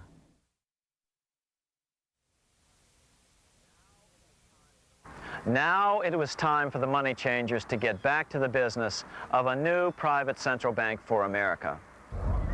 During the early 1900s, men like J.P. Morgan led the charge. One final panic would be necessary to focus the nation's attention on the supposed need for a central bank. The rationale was that only a central bank can prevent bank failures. Morgan was clearly the most powerful banker in America and a suspected agent for the Rothschilds. Morgan had helped finance John D. Rockefeller's Standard Oil empire. He had also helped finance the monopolies of Edward Harriman in railroads, of Andrew Carnegie in steel, and of others in numerous industries. But on top of that, J.P. Morgan's father, Junius Morgan, had been America's financial agent to the British. After his father's death, J.P. Morgan took on a British partner, Edward Grenfell, a longtime director of the Bank of England. In fact, upon Morgan's death, his estate contained only a few $1 million. The bulk of the securities most people thought he owned were, in fact, owned by others. In 1902, President Theodore Roosevelt allegedly went after Morgan and his friends by using the Sherman Antitrust Act to try to break up their industrial monopolies. Actually, Roosevelt did very little to interfere in the growing monopolization of American industry by the bankers and their surrogates. For example, Roosevelt supposedly broke up the Standard Oil monopoly, But it wasn't really broken at all. It was merely divided into 7 corporations, all still controlled by the Rockefellers. The public was aware of this thanks to political cartoonists like Thomas Nast, who referred to the bankers as the money trust. By 1907, the year after Teddy Roosevelt's re-election, Morgan decided it was time to try for a central bank again. Using their combined financial muscle, Morgan and his friends were secretly able to crash the stock market. Thousands of small banks were vastly overextended. Some had reserves of less than 1% thanks to the fractional reserve principle. Within days, bank runs were commonplace across the nation. Now Morgan stepped into the public arena and offered to prop up the faltering American economy by supporting failing banks with money he manufactured out of nothing. It was an outrageous proposal, far worse than even fractional reserve banking, but Congress let him do it. Morgan manufactured $200 million worth of this completely reserveless private money and bought things with it, paid for services with it, and sent some of it to his branch banks to lend out at interest. His plan worked. Soon, the public regained confidence in money in general and quit hoarding their currency. But as a result, banking power was further consolidated into the hands of a few large banks. By 1908, the panic was over, and Morgan was hailed as a hero by the president of Princeton University, a man by the name of Woodrow Wilson. All this trouble could be averted if we appointed a committee of 6 or 7 public-spirited men like J.P. Morgan to handle the affairs of our country. Economics textbooks would later explain that the creation of the Federal Reserve System was the direct result of the panic of 1907. Quote, "With its alarming epidemic of bank failures, the country was fed up once and for all with the anarchy of unstable private banking," close quote. But Minnesota Congressman Charles A. Lindbergh Sr., the father of the famous aviator Lucky Lindy, later explained that the panic of 1907 was really just a scam. Those not favorable to the money trust could be squeezed out of business and the people frightened into demanding changes in the banking and currency laws which the money trust would frame. So, since the passage of the National Bank Act of 1863, the money changers had been able to create a series of booms and busts. The purpose was not only to fleece the American public of their property, but to later claim that the banking system was basically so unstable that it had to be consolidated into a central bank once again.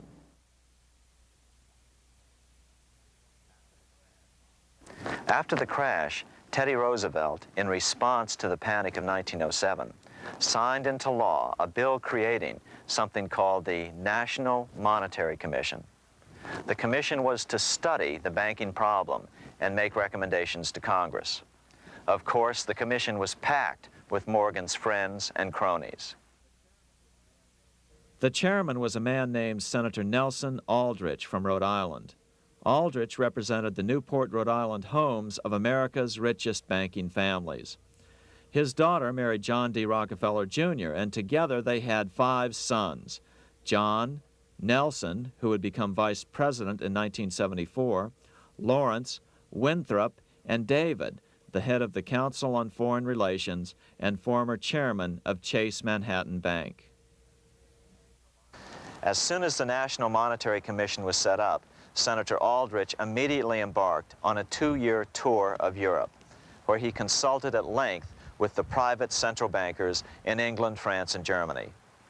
The total cost of his trip alone to the taxpayers was $300,000, an astronomical sum in those days. Shortly after his return, on the evening of November 22, 1910, some of the wealthiest and most powerful men in America boarded Senator Aldrich's private rail car and in the strictest secrecy journeyed to this place, Jekyll Island, off the coast of Georgia. With the group came Paul Warburg. Warburg had been given a $500,000 per year salary to lobby for the passage of a privately owned central bank in America, by the investment firm Kuhn, Loeb and Company. Warburg's partner in this firm was a man named Jacob Schiff, the grandson of the man who shared the Greenshield house with the Rothschild family in Frankfurt. Schiff, as we'll find out later, was in the process of spending $20 million to finance the overthrow of the Tsar in Russia. These three European banking families, the Rothschilds, the Warburgs, and the Schiffs, were interconnected by marriage down through the years, just as their American banking counterparts, the Morgans, Rockefellers, and Aldriches were. Secrecy was so tight that all 7 primary participants were cautioned to use only first names to prevent servants from learning their identities. Years later, one participant, Frank Vanderlip, president of National City Bank of New York and a representative of the Rockefeller family, confirmed the Jekyll Island trip in a February 9, 1935 edition of the Saturday Evening Post. I was as secretive, indeed as furtive as any conspirator. Discovery, we knew, simply must not happen, or else all our time and effort would be wasted. If it were to be exposed that our particular group had got together and written a banking bill, that bill would have no chance whatever of passage by Congress. The participants came here to figure out how to solve their major problem, how to bring back a privately owned central bank. But there were other problems that needed to be addressed as well. First of all, the market share of the big national banks was shrinking fast. In the first 10 years of the century, the number of U.S. banks had more than doubled to over 20,000. By 1913, only 29% of all banks were national banks, and they held only 57% of all deposits. As Senator Aldrich later admitted in a magazine article, before passage of this act, the New York bankers could only dominate the reserves of New York. Now, we are able to dominate the bank reserves of the entire country.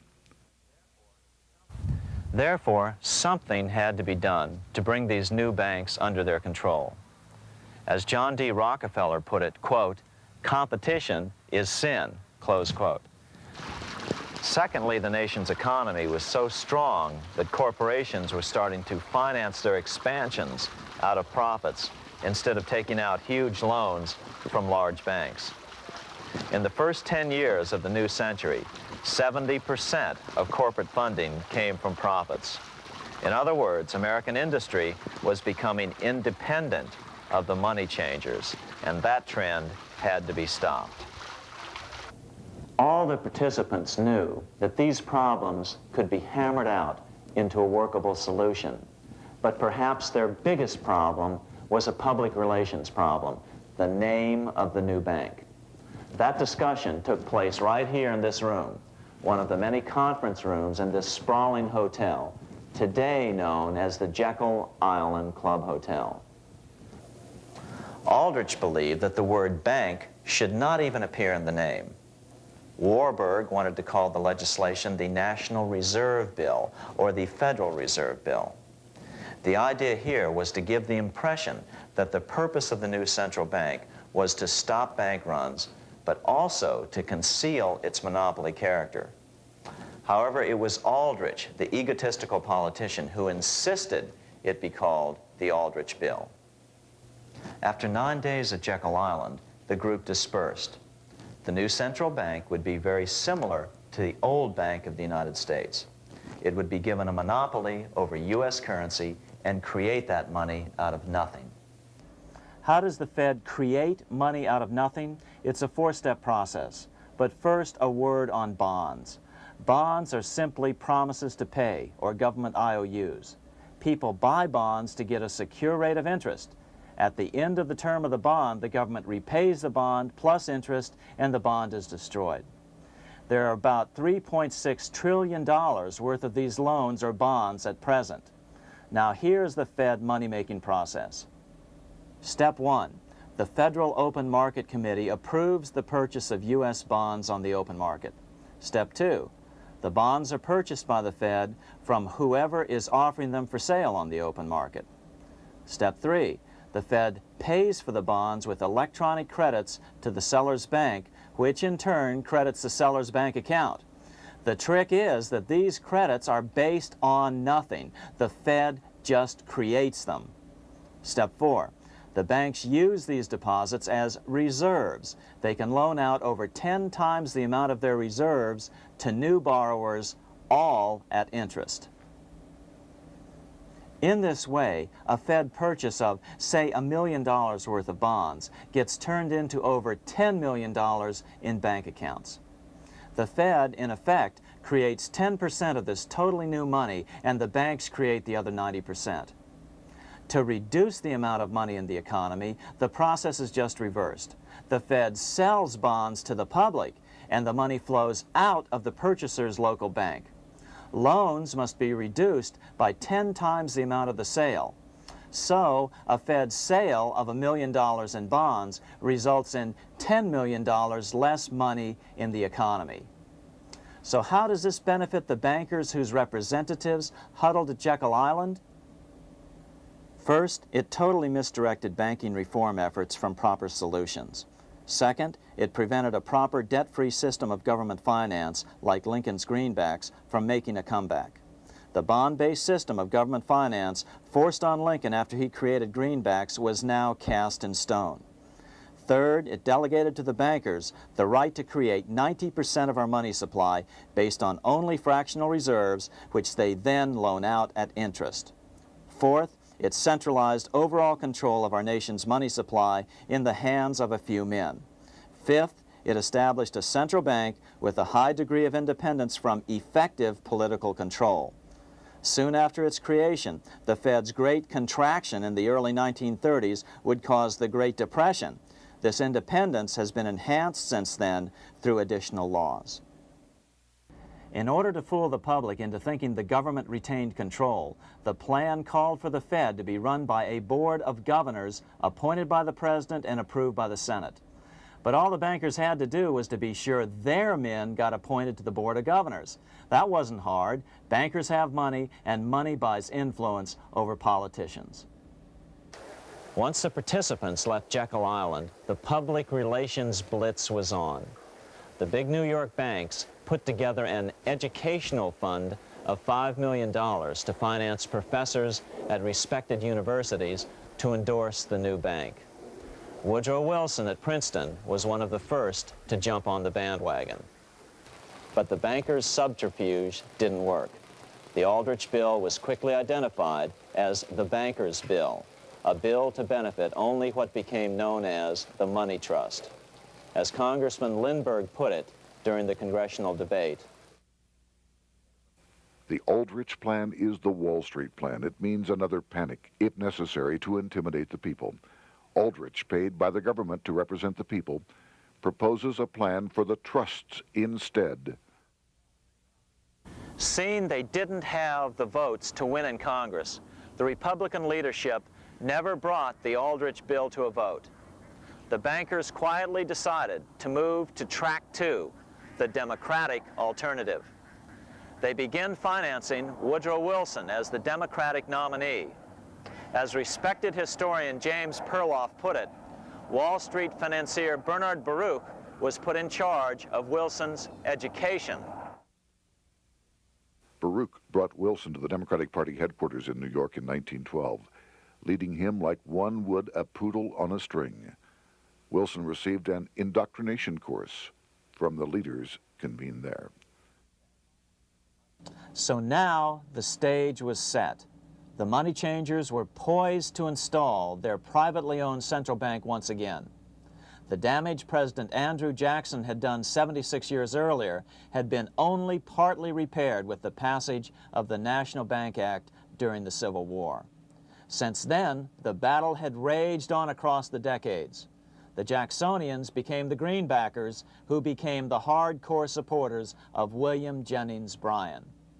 With Bryan leading the charge, these opponents of the money changers, ignorant of Baruch's tutelage, now threw themselves behind Democrat Woodrow Wilson. They and Bryan would soon be betrayed.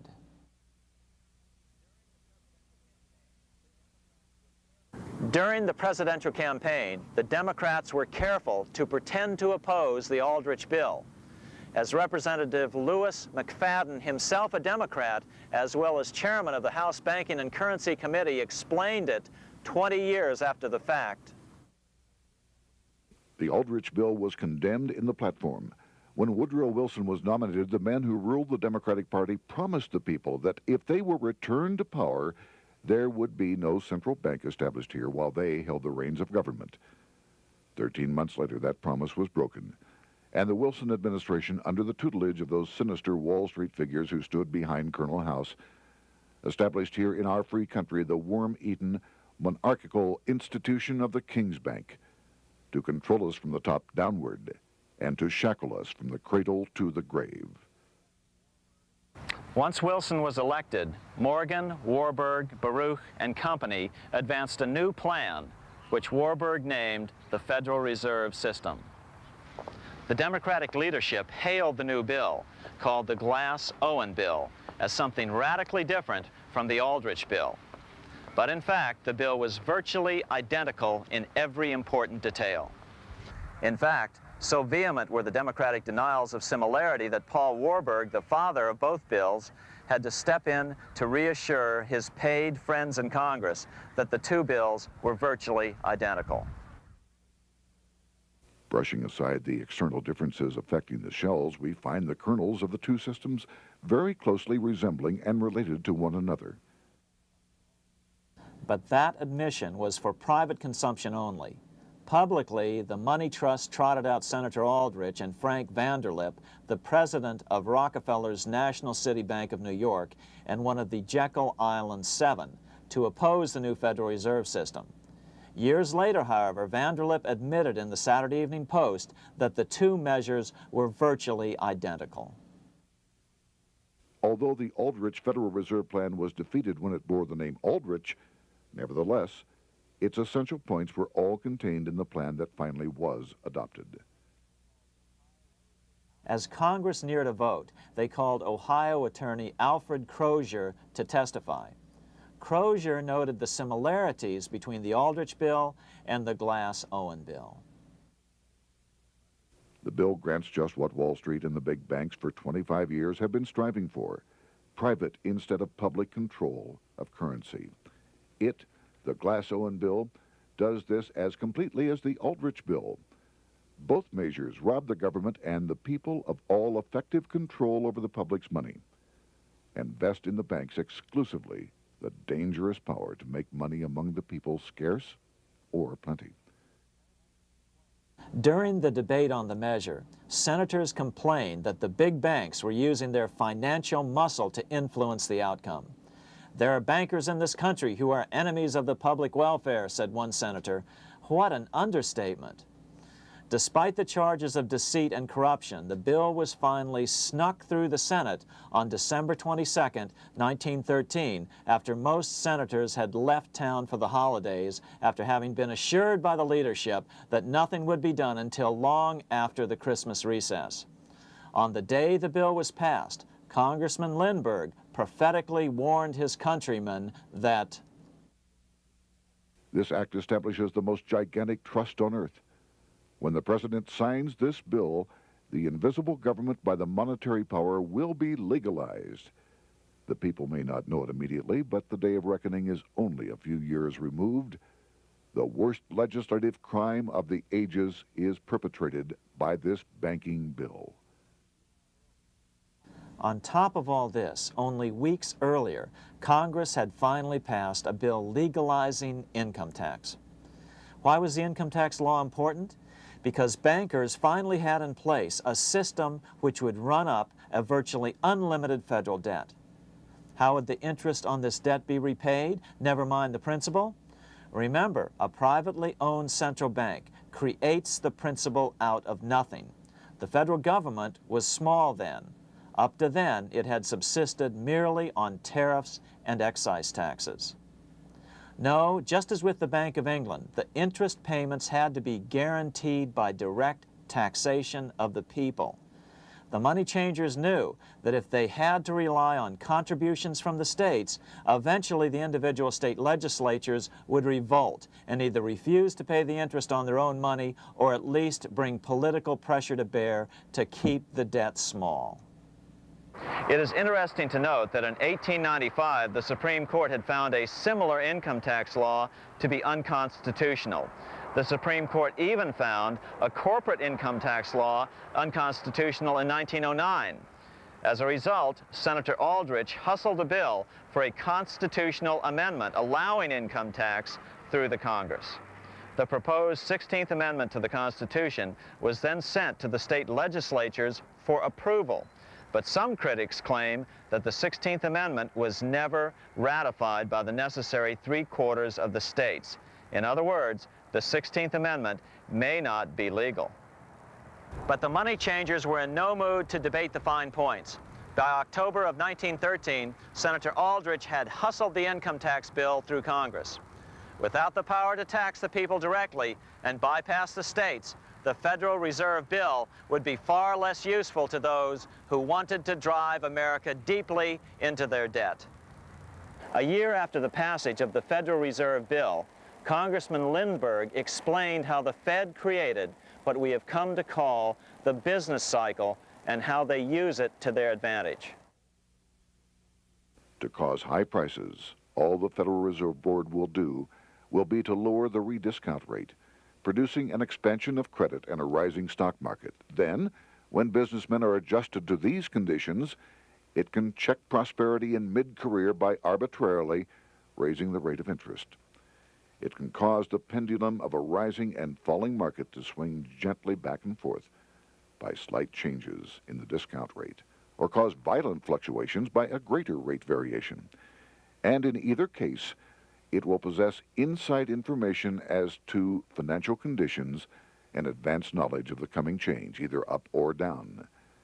This is the strangest, most dangerous advantage ever placed in the hands of a special privileged class by any government that ever existed. The system is private, conducted for the sole purpose of obtaining the greatest possible profits from the use of other people's money. They know in advance when to create panics to their advantage. They also know when to stop panic. Inflation and deflation work equally well for them when they control finance. Congressman Lindbergh was correct on all points. What he didn't realize was that most European nations had already fallen prey to the central bankers decades or centuries earlier. But he also mentions the interesting fact that only 1 year later, the Fed had cornered the market in gold. This is how he put it, quote, "Already, the Federal Reserve banks have cornered the gold and gold certificates," close quote. But Congressman Lindbergh was not the only critic of the Fed. Congressman Lewis McFadden, the chairman of the House Banking and Currency Committee from 1920 to 1931, remarked that the Federal Reserve Act brought about a superstate controlled by international bankers and international industrialists acting together to enslave the world for their own pleasure. Notice how McFadden saw the international character of the stockholders of the Federal Reserve. Another chairman of the House Banking and Currency Committee in the 1960s, Wright Patman from Texas, put it this way. In the United States today, we have in effect two governments. We have the duly constituted government, then we have an independent, uncontrolled, and uncoordinated government in the Federal Reserve System, operating the money powers which are reserved to Congress by the Constitution. Even the inventor of the electric light, Thomas Edison, joined the fray in criticizing the system of the Federal Reserve. If our nation can issue a dollar bond, it can issue a dollar bill. The element that makes the bond good makes the bill good also. The difference between the bond and the bill is the bond lets money brokers collect twice the amount of the bond and an additional 20%, whereas the currency pays nobody but those who contribute directly in some useful way. It is absurd to say that our country can issue $30 million in bonds and not $30 million in currency. Both are promises to pay, but one promise fattens the usurers, and the other helps the people. 3 years after the passage of the Federal Reserve Act, even President Wilson began to have second thoughts about what had been unleashed during his first term in office. We have come to be one of the worst ruled, one of the most completely controlled governments in the civilized world, no longer a government of free opinion, no longer a government by a vote of the majority, but a government by the opinion and duress of a small group of dominant men. Some of the biggest men in the United States in the field of commerce and manufacture are afraid of something. They know that there is a power somewhere so organized, so subtle, so watchful, so interlocked, so complete, so pervasive, that they had better not speak above their breath when they speak in condemnation of it. Before his death in 1924, President Wilson realized the full extent of the damage he had done to America when he confessed, "I have unwittingly ruined my government." So finally, the money changers, those who profit by manipulating the amount of money in circulation, had their privately owned central bank installed again in America. The major newspapers, which they also owned, hailed passage of the Federal Reserve Act of 1913, telling the public that now depressions could be scientifically prevented. The fact of the matter was that now depressions could be scientifically created.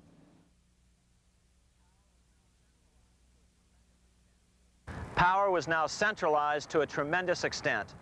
Now it was time for a war, a really big war. In fact, the First World War.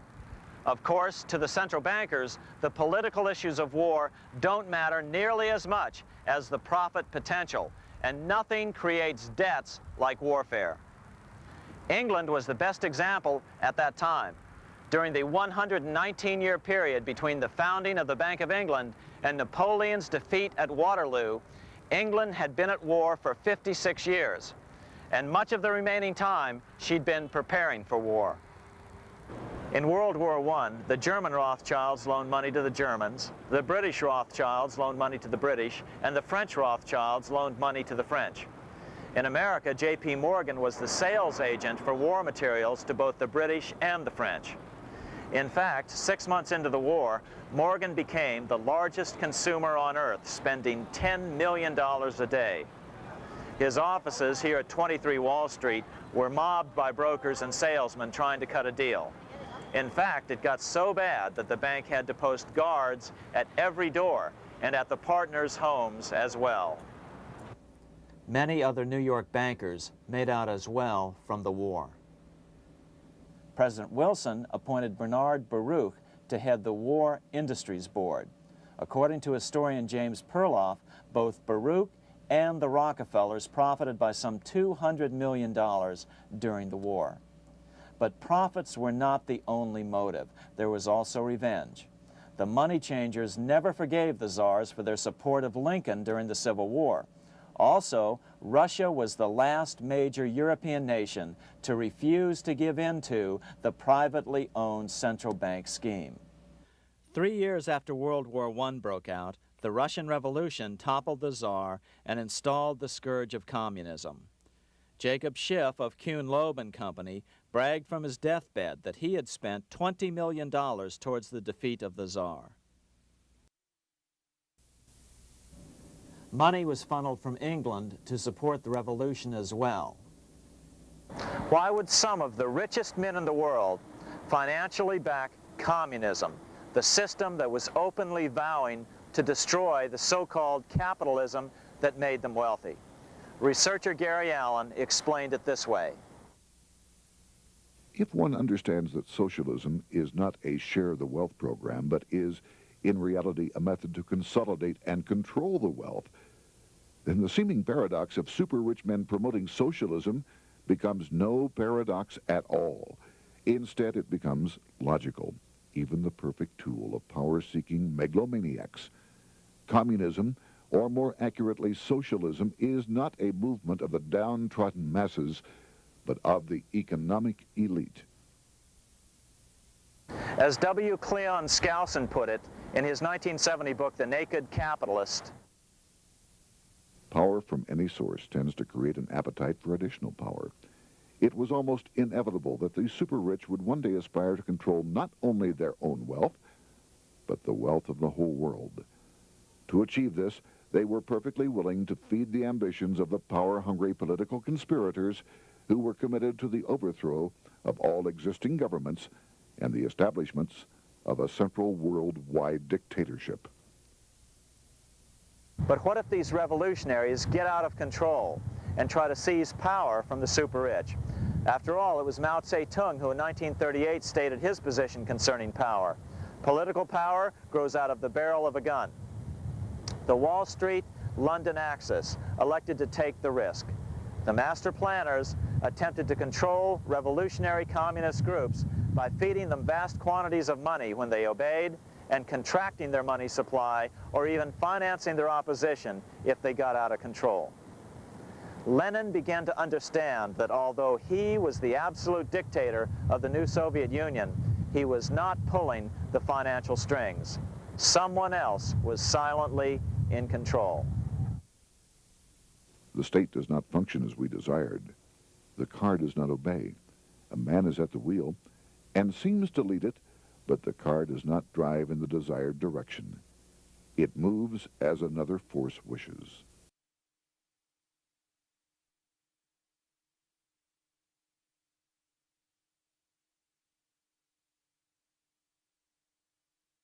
Who is behind it? Representative Louis T. McFadden, the chairman of the House Banking and Currency Committee throughout the 1920s and into the Great Depression years of the 1930s, explained it this way. The course of Russian history has indeed been greatly affected by the operations of international bankers. The Soviet government has been given United States Treasury funds by the Federal Reserve Board, acting through the Chase Bank. England has drawn money from us through the Federal Reserve banks and has relent it at high rates of interest to the Soviet government. The Dnipro Dam was built with funds unlawfully taken from the United States Treasury by the corrupt and dishonest Federal Reserve Board and the Federal Reserve banks. In other words, the Fed and the Bank of England, at the behest of the international bankers who controlled them, were creating a monster, one which would fuel 7 decades of unprecedented communist revolution, warfare, and most importantly, debt. In case you think there's some chance that the money changers got communism going and then lost control, in 1992, the Washington Times reported that Russian President Boris Yeltsin was upset that most of the incoming foreign aid was being siphoned off, quote, straight back into the coffers of Western banks in debt service, close quote. No one in his right mind would claim that a war as large as World War I had a single cause. Wars are complex things with many causative factors. But on the other hand, it would also be equally foolish to ignore as a prime cause of World War I those who would profit the most from the war. The role of the money changers is no wild conspiracy theory. They had a motive, a short-ranged, self-serving motive, as well as a long-range political motive of advancing totalitarian governments, with the money changers maintaining the financial clout to control whatever politician might emerge as the leader. Next, we'll see what the money changers' ultimate political goal is for the world.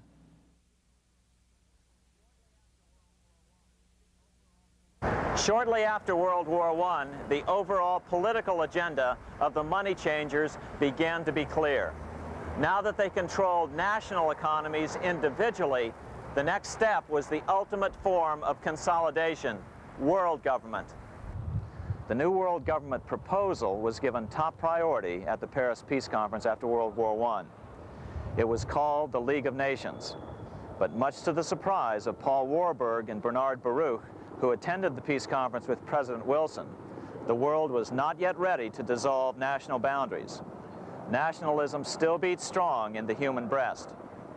For example, Lord Curzon, the British Foreign Secretary, called the League of Nations a good joke. even though it was the stated policy of the British government to support it.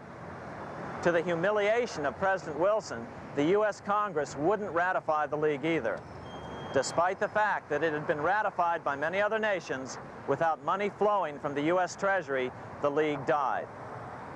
After World War I, the American public had grown tired of the internationalist policies of Democrat Woodrow Wilson.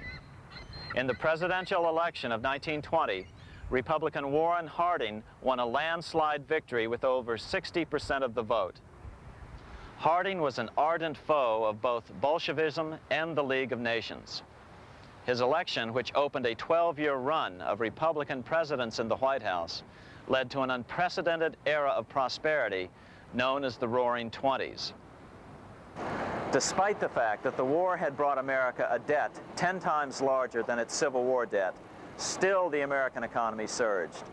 Gold had poured into the country during the war, and it continued to do so afterwards. In the early 1920s, the governor of this bank, the Federal Reserve Bank of New York, a man named Benjamin Strong, met frequently with the secretive and eccentric governor of the Bank of England, Montague Norman. Norman was determined to replace the gold England had lost to the U.S. during World War I and return the Bank of England to its former position of dominance in world finance. On top of that, rich with gold, the American economy might get out of control again, just like it had done after the Civil War. During the next 8 years, under the presidencies of Harding and Coolidge, the huge federal debt built up during World War I was cut by 38%, down to $16 billion, the greatest percentage drop in U.S. history. During the election of 1920, Warren Harding and Calvin Coolidge ran against James Cox, the governor of Ohio, and the little-known Franklin D. Roosevelt, who had previously risen to no higher post than President Wilson's Assistant Secretary of the Navy. After his inauguration, Harding moved quickly to formally kill the League of Nations. Then he quickly moved to reduce domestic taxes while raising tariffs to record heights. Now, this was a revenue policy of which most of the founding fathers would certainly have approved. His second year in office, Harding took ill on a train trip in the West and suddenly died. Although no autopsy was performed, the cause was said to be either pneumonia or food poisoning. When Coolidge took over, he continued Harding's domestic economic policy of high tariffs on imports while cutting income taxes. As a result, the economy grew at such a rate that net revenue still increased. Now that had to be stopped. So just as they'd done so frequently before, the money changers decided it was time to crash the American economy. The Federal Reserve began flooding the country with money. They increased the money supply by 62% during these years. Money was plentiful. This is why it was known as the Roaring Twenties. Before his death in 1919, former President Teddy Roosevelt warned the American people what was going on. As reported in the March 27, 1922 edition of the New York Times, Roosevelt said, "These international bankers and Rockefeller Standard Oil interests control the majority of newspapers and the columns of these papers to club into submission or drive out of public office officials who refuse to do the bidding of the powerful, corrupt cliques which compose the invisible government." Just one day before, in the New York Times, the mayor of New York, John Hylan, quoted Roosevelt and blasted those he saw as taking control of America, its political machinery, and its press. The warning of Theodore Roosevelt has much timeliness today, for the real menace of our republic is this invisible government which, like a giant octopus, sprawls its slimy length over city, state, and nation. It seizes in its long and powerful tentacles our executive officers, our legislative bodies, our schools, our courts, our newspapers, and every agency created for the public protection. To depart from mere generalizations, let me say that at the head of this octopus are the Rockefeller Standard Oil interest and a small group of powerful banking houses generally referred to as the international bankers. The little coterie of powerful international bankers virtually run the United States government for their own selfish purposes. They practically control both parties, write political platforms, make cat's paws of party leaders, use the leading men of private organizations, and resort to every device to place in nomination for high public office only such candidates as will be amenable to the dictates of corrupt big business. These international bankers and Rockefeller Standard Oil interests control the majority of newspapers and magazines in this country. Why didn't people listen to such strong warnings and demand that Congress reverse its 1913 passage of the Federal Reserve Act? Because remember, it was the 1920s. A steady increase in bank loans contributed to a rising market. In other words, just as it is today, in times of prosperity, no one wants to worry about economic issues. But there was a dark side to all this prosperity. Businesses expanded and became strung out on credit. Speculation in the booming stock market became rampant. Although everything looked rosy, it was a castle made of sand. When all was in readiness, in April of 1929, Paul Warburg, the father of the Federal Reserve, sent out a secret advisory warning his friends that a collapse and nationwide depression was certain. In August of 1929, the Fed began to tighten money. It is not a coincidence that the biographies of all the Wall Street giants of that era, John D. Rockefeller, J.P. Morgan, Bernard Baruch, etc., all marvel that they got out of the stock market just before the crash and put all their assets in cash or gold. On October 24th, 1929, the big New York bankers called in their 24-hour broker call loans. This meant that both stockbrokers and customers had to dump their stocks on the market to cover their loans, no matter what price they had to sell them for. As a result, the market tumbled, and that day was known as Black Thursday.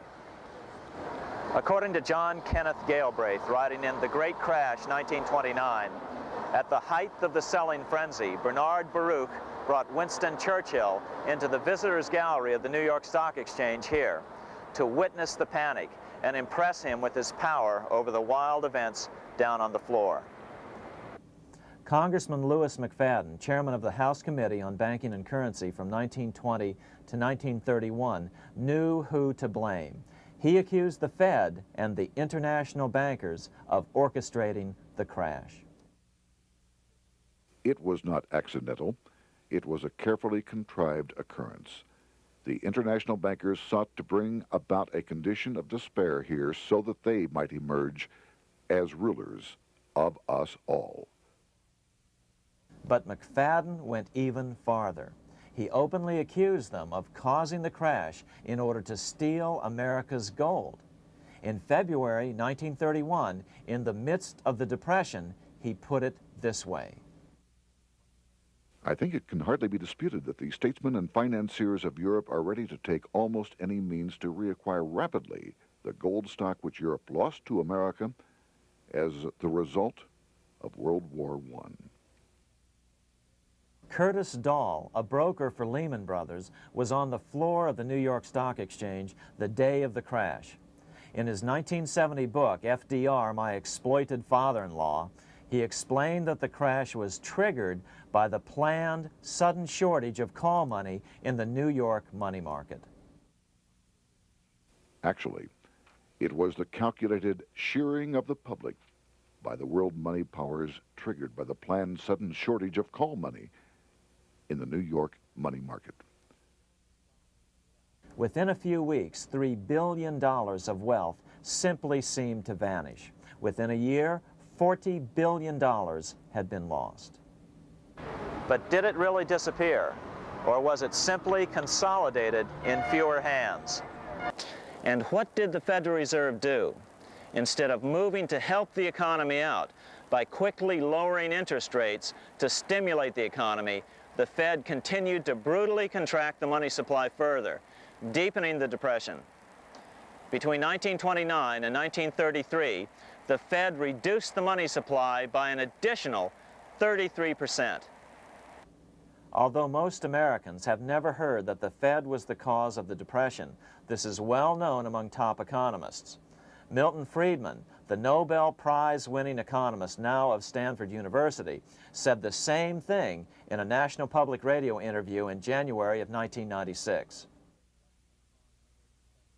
The Federal Reserve definitely caused the Great Depression by contracting the amount of currency in circulation by 1/3 from 1929 to 1933. But the money lost by most Americans during the Depression didn't just vanish. It was just redistributed into the hands of those who had gotten out just before the crash and had purchased gold, which is always a safe place to put your money just before a depression. But America's money also went overseas. Incredibly, as President Hoover was heroically trying to rescue banks and prop up businesses, with millions of Americans starving as the Great Depression deepened, millions of dollars were being spent rebuilding Germany from damage sustained during World War I. 8 years before Hitler would invade Poland, Representative Louis McFadden, chairman of the House Banking and Currency Committee, warned Congress that Americans were paying for Hitler's rise to power. After World War I, Germany fell into the hands of the German international bankers. Those bankers bought her, and they now own her lock, stock, and barrel. They have purchased her industries, they have mortgages on her soil, they control her production, they control all her public utilities. The international German bankers have subsidized the present government of Germany, and they have also supplied every dollar of the money Adolf Hitler has used in his lavish campaign to build up a threat to the government of Brüning. When Brüning fails to obey the orders of the German international bankers, Hitler is brought forth to scare the Germans into submission. Through the Federal Reserve Board, over $30 billion of American money has been pumped into Germany. You have all heard of the spending that's taken place in Germany.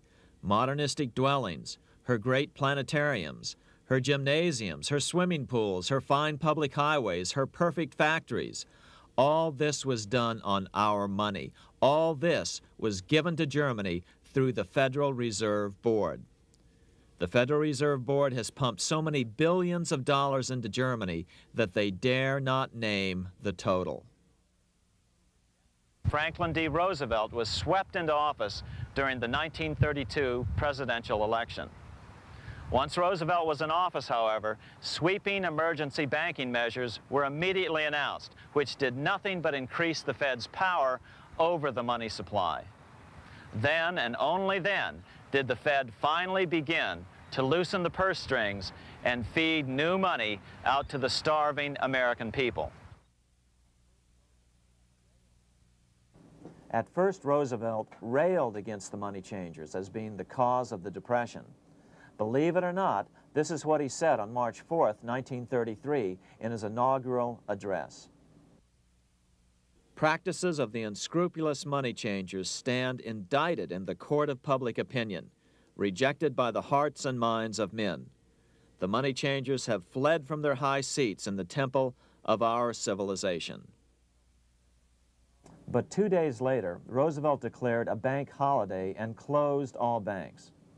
Later that year, Roosevelt outlawed private ownership of all gold bullion and all gold coins with the exception of rare coins.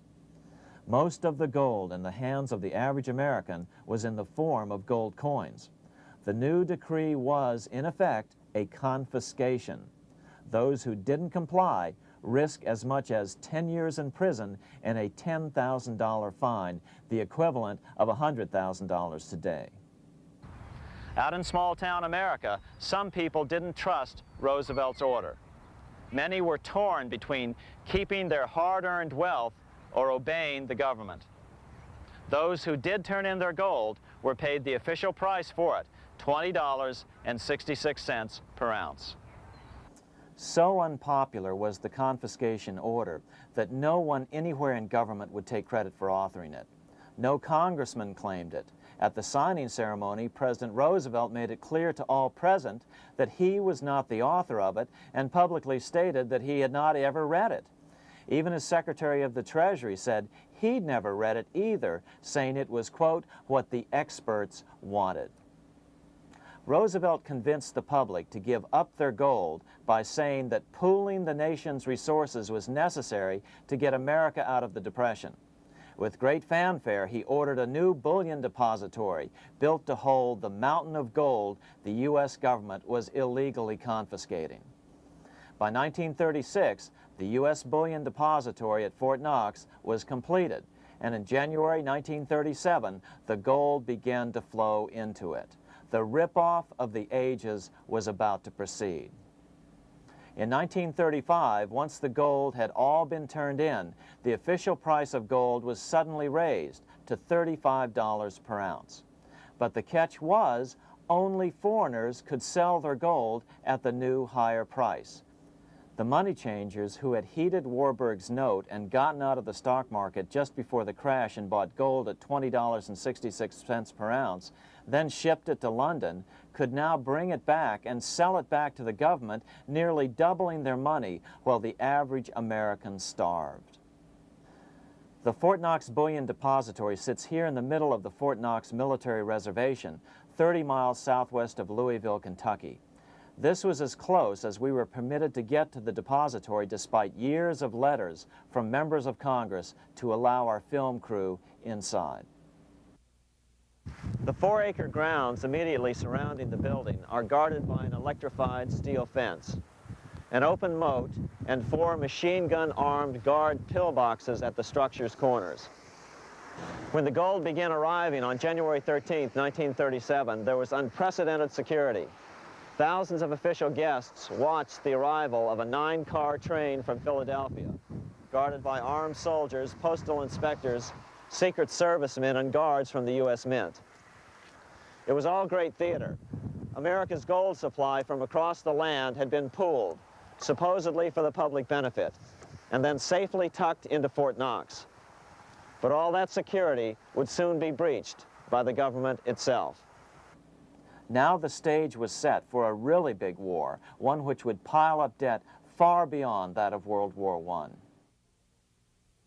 For example, in 1944 alone, the U.S. national income was only $183 billion, yet $103 billion was spent on the war. This was 30 times the spending rate during World War I. In fact, the American taxpayer picked up 55% of the total Allied cost of the war. But equally important, virtually every nation involved in World War II greatly multiplied their debt.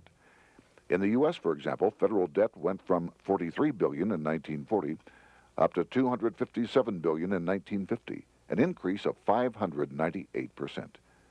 Between 1940 and 1950, Japanese debt swelled 1,348%. French debt grew 583%, and Canadian debt soared 417%. After the war, the world was now divided into 2 economic camps: communist command economies on the one hand versus monopoly capitalists on the other, set to fight it out in one perpetual and highly profitable arms race. It was finally time for the central bankers to embark in earnest on their 3-step plan to centralize the economic systems of the entire world and finally bring about their global government or New World Order. The phases of this plan were: Step 1, central bank domination of national economies worldwide. Step 2, centralize regional economies through organizations such as the European Monetary Union and regional trade unions such as NAFTA.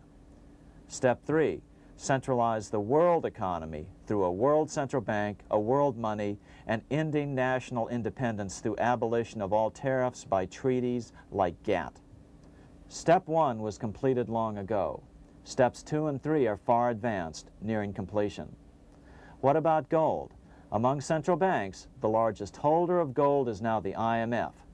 It and central banks now control 2/3 of the world's gold supply, giving them the ability to manipulate the gold market. Remember the money changer's golden rule: he who has the gold makes the rules. But before we get into solutions to our problem, let's take a look at what happened to all that gold in Fort Knox. Because if we don't understand that the gold has been stolen, we'll allow ourselves to be stampeded into the wrong solution, a gold-backed currency. Most Americans still believe that the gold is still here at Fort Knox. At the end of World War II, Fort Knox contained over 700 million ounces of gold, an incredible 70% of all the gold in the world.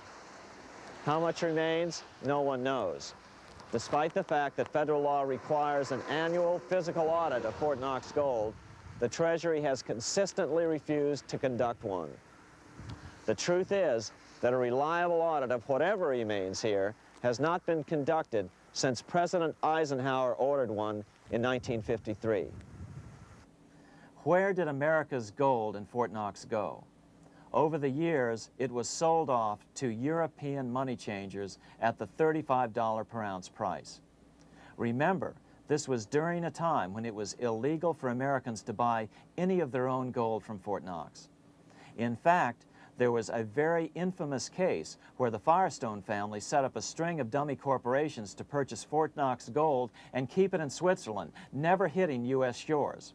They were eventually caught, however, and successfully prosecuted. Finally, by 1971, all the pure gold had been secretly removed from Fort Knox, drained back to London.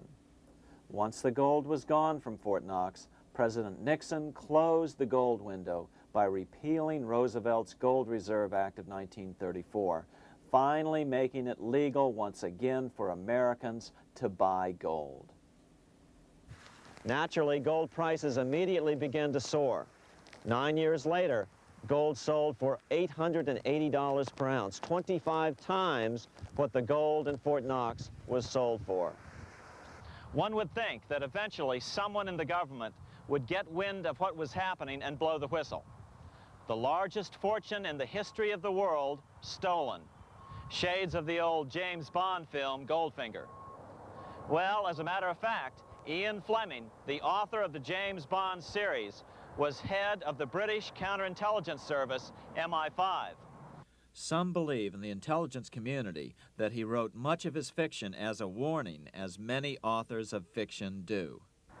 If the removal of all the good delivery gold from Fort Knox can be viewed as a deliberate raid on the U.S. Treasury, then such an operation might well have been years in the making, namely 40 years.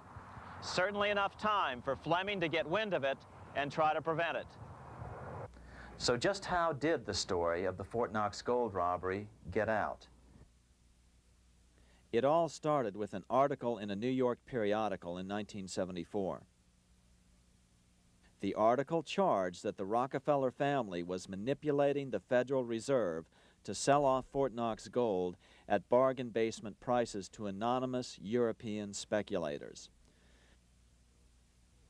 3 days later, the anonymous source of the story, Louise Auchincloss Boyer, mysteriously fell to her death from the window of her 10th floor apartment in New York. How would Mrs. Boyer have known of the Rockefeller connection to the Fort Knox gold heist? She was the longtime secretary of Nelson Rockefeller. For the next 14 years, this man, Ed Durrell, a wealthy Ohio industrialist, devoted himself to a quest for the truth concerning the Fort Knox gold.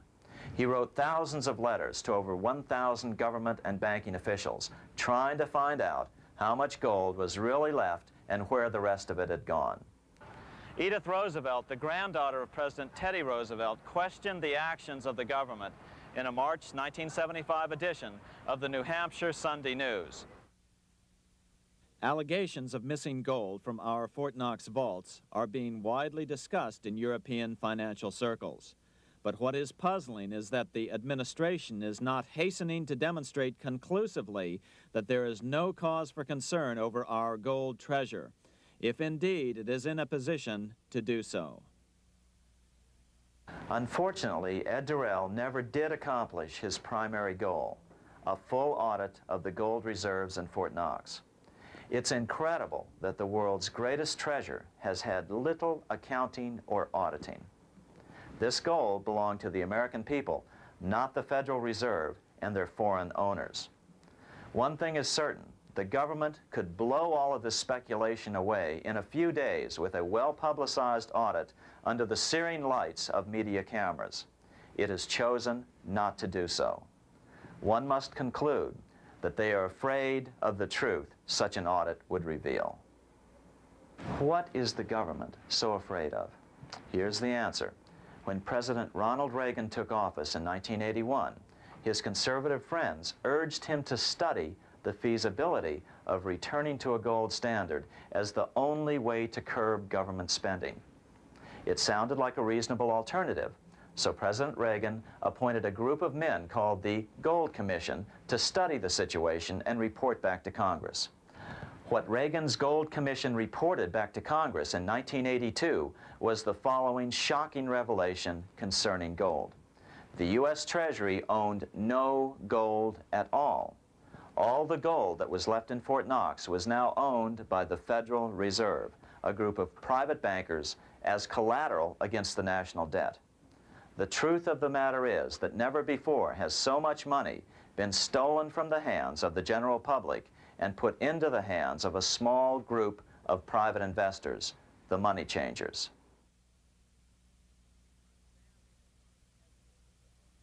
I'm standing in front of the headquarters of the International Monetary Fund located in Washington, D.C.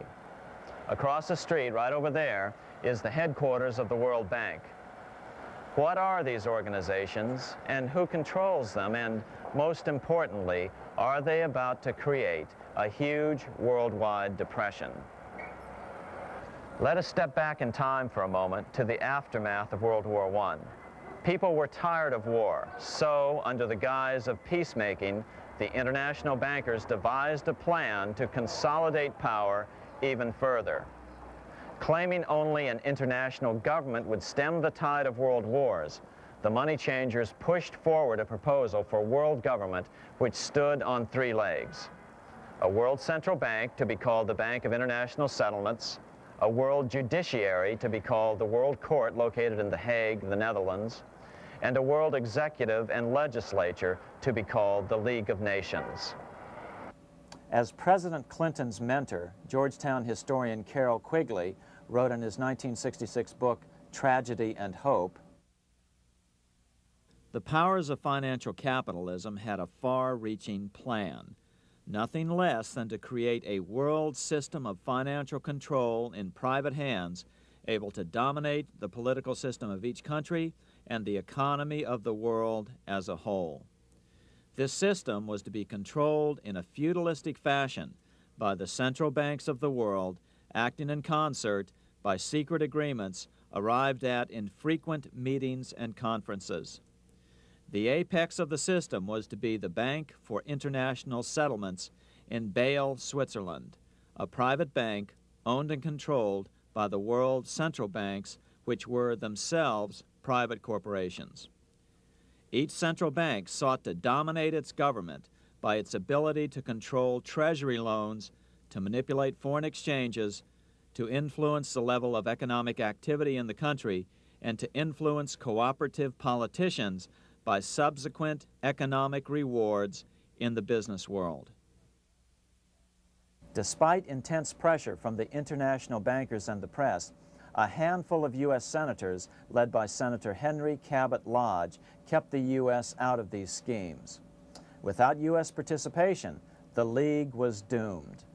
Incredibly, even though the U.S. rejected the World Central Bank, the BIS, the New York Federal Reserve ignored its government and arrogantly sent representatives to Switzerland to participate in the central bankers' meeting right up until 1994, when the U.S. was finally officially dragged into it.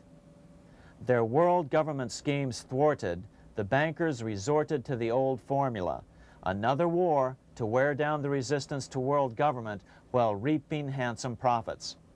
To this end, Wall Street helped resurrect Germany through the Thyssen banks, which were affiliated with the Harriman interest in New York, just as the Chase Bank had assisted in the financing of the Bolshevik Revolution in Russia during World War I. Chase Bank was controlled by the Rockefeller family. Subsequently, it was merged with Warburg's Manhattan Bank to form the Chase Manhattan Bank. Now this has merged with Chemical Bank of New York, making it the largest Wall Street bank. Their strategy worked. Even before World War II was over, world government was back on track. In 1944, at Bretton Woods, New Hampshire, the International Monetary Fund and the World Bank were approved with full U.S. participation. The Second League of Nations, renamed the United Nations, was approved in 1945. Soon, a new international court system was functioning as well. All effective opposition to these international bodies before the war had evaporated in the heat of war, just as planned. These new organizations simply repeated on a world scale what the National Banking Act of 1864 and the Federal Reserve Act of 1913 had established in the U.S. They created a banking cartel composed of the world's central banks, which gradually assumed the power to dictate credit policies to the banks of all the nations. For example, just as the Federal Reserve Act authorized the creation of a new national fiat currency called Federal Reserve Notes, the IMF has been given the authority to issue a world fiat money called Special Drawing Rights, or SDRs. To date, the IMF has created in excess of $30 billion worth of SDRs. Member nations are being pressured to make their currencies fully exchangeable for SDRs. In 1968, Congress approved laws authorizing the Fed to accept SDRs as reserves in the U.S. and to issue Federal Reserve notes in exchange for SDRs. What does that mean? It means that in the U.S., SDRs are already a part of our lawful money. And what about gold? SDRs are already partially backed by gold. And with 2/3 of world gold now in the hands of central banks, the money changers can go about structuring the world's economic future in whichever way they deem most profitable. Keep in mind, just as the Fed is controlled by its Board of Governors, the IMF is controlled by its Board of Governors, which are either the heads of the different central banks or the heads of the various national treasury departments dominated by their central banks. Voting power in the IMF gives the U.S. and the UK, that is to say the Fed and the Bank of England, effective control. Just as the Fed controls the amount of money in the U.S., the BIS, IMF, and World Bank control the money supply for the world. So we see the repetition of the old goldsmith's fraud replicated on the national scale with central banks like the Fed and on the international scale by the three arms of the world central bank. Is this organization of the BIS, the IMF, and the World Bank, which we refer to collectively as the World Central Bank, presently expanding and contracting world credit? Yes. Regulations put into effect in 1988 by the BIS required the world's bankers to raise their capital and reserves to 8% of liabilities by 1992. Increased capital requirements put an upper limit to the fractional reserve lending, similar to the way cash reserve requirements do. What has this seemingly insignificant regulation made in a Swiss city 8 years ago meant to the world? It means our banks cannot loan more and more money to buy more and more time before the next depression, as a maximum loan ratio is now set. It means those nations with the lowest bank reserves in their systems have already felt the terrible effects of this credit contraction as their banks scrambled to raise money to increase their reserves to 8%. To raise the money, they had to sell stocks, which depressed their stock markets and began the depression first in their countries. Japan, which in 1988 had among the lowest capital and reserve requirements and thus was the most affected by the regulation, has experienced a financial crash which began almost immediately in 1989, which has wiped out a staggering 50% of the value of its stock market since 1990 and 60% of the value of its commercial real estate. The Bank of Japan has lowered its interest rates to 0.5%, practically giving away money to resurrect the economy, but still the depression worsens. Due to the $20 billion U.S. bailout of Mexico, the financial collapse in that nation is already known here. Yet despite the bailout, the economy continues to be a disaster. One huge debt after another is rolled over as new loans are being made simply to enable Mexico to pay the interest on the old loans. In the south of Mexico, the poor have been in open revolt as every spare peso is being siphoned out of the country to make interest payments. It is important to note that a radical transfer of power is taking place as nations become subservient to a supranational world central bank controlled by a handful of the world's richest bankers. As the IMF creates more and more SDRs by the stroke of a pen on IMF ledgers, more and more nations borrow them to pay interest on their mounting debts and gradually fall under the control of the faceless bureaucrats of the World Central Bank. As the worldwide depression worsens and spreads, this will give the World Central Bank the power of economic life and death over these nations. It will decide which nations will be permitted to receive further loans and which nations will starve. Despite all the rhetoric about development and the alleviation of poverty, the result is a steady transfer of wealth from the debtor nations to the money changers' central banks which control the IMF and the World Bank. For example, in 1992, the Third World debtor nations, which borrowed from the World Bank, paid $198 million more to the central banks of the developed nations for World Bank-funded purposes than they received from the World Bank. All this increases their permanent debt in exchange for temporary relief of poverty caused by prior borrowings. Already, these repayments exceed the amount of the new loans. By 1992, Africa's external debt had reached $290 billion, 2.5 times greater than in 1980, resulting in skyrocketing infant mortality rates and unemployment, deterioration of schools, housing, and the general health of the people. The entire world faces the immeasurable suffering already destroying the Third World and now Japan, all for the benefit of the money changers. As one prominent Brazilian politician put it, "The Third World War has already started. It is a silent war, not for that reason any less sinister. The war is tearing down Brazil, Latin America, and practically all the Third World.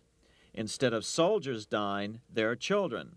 It is a war over the Third World debt, one which has as its main weapon interest, a weapon more deadly than the atom bomb, more shattering than a laser beam."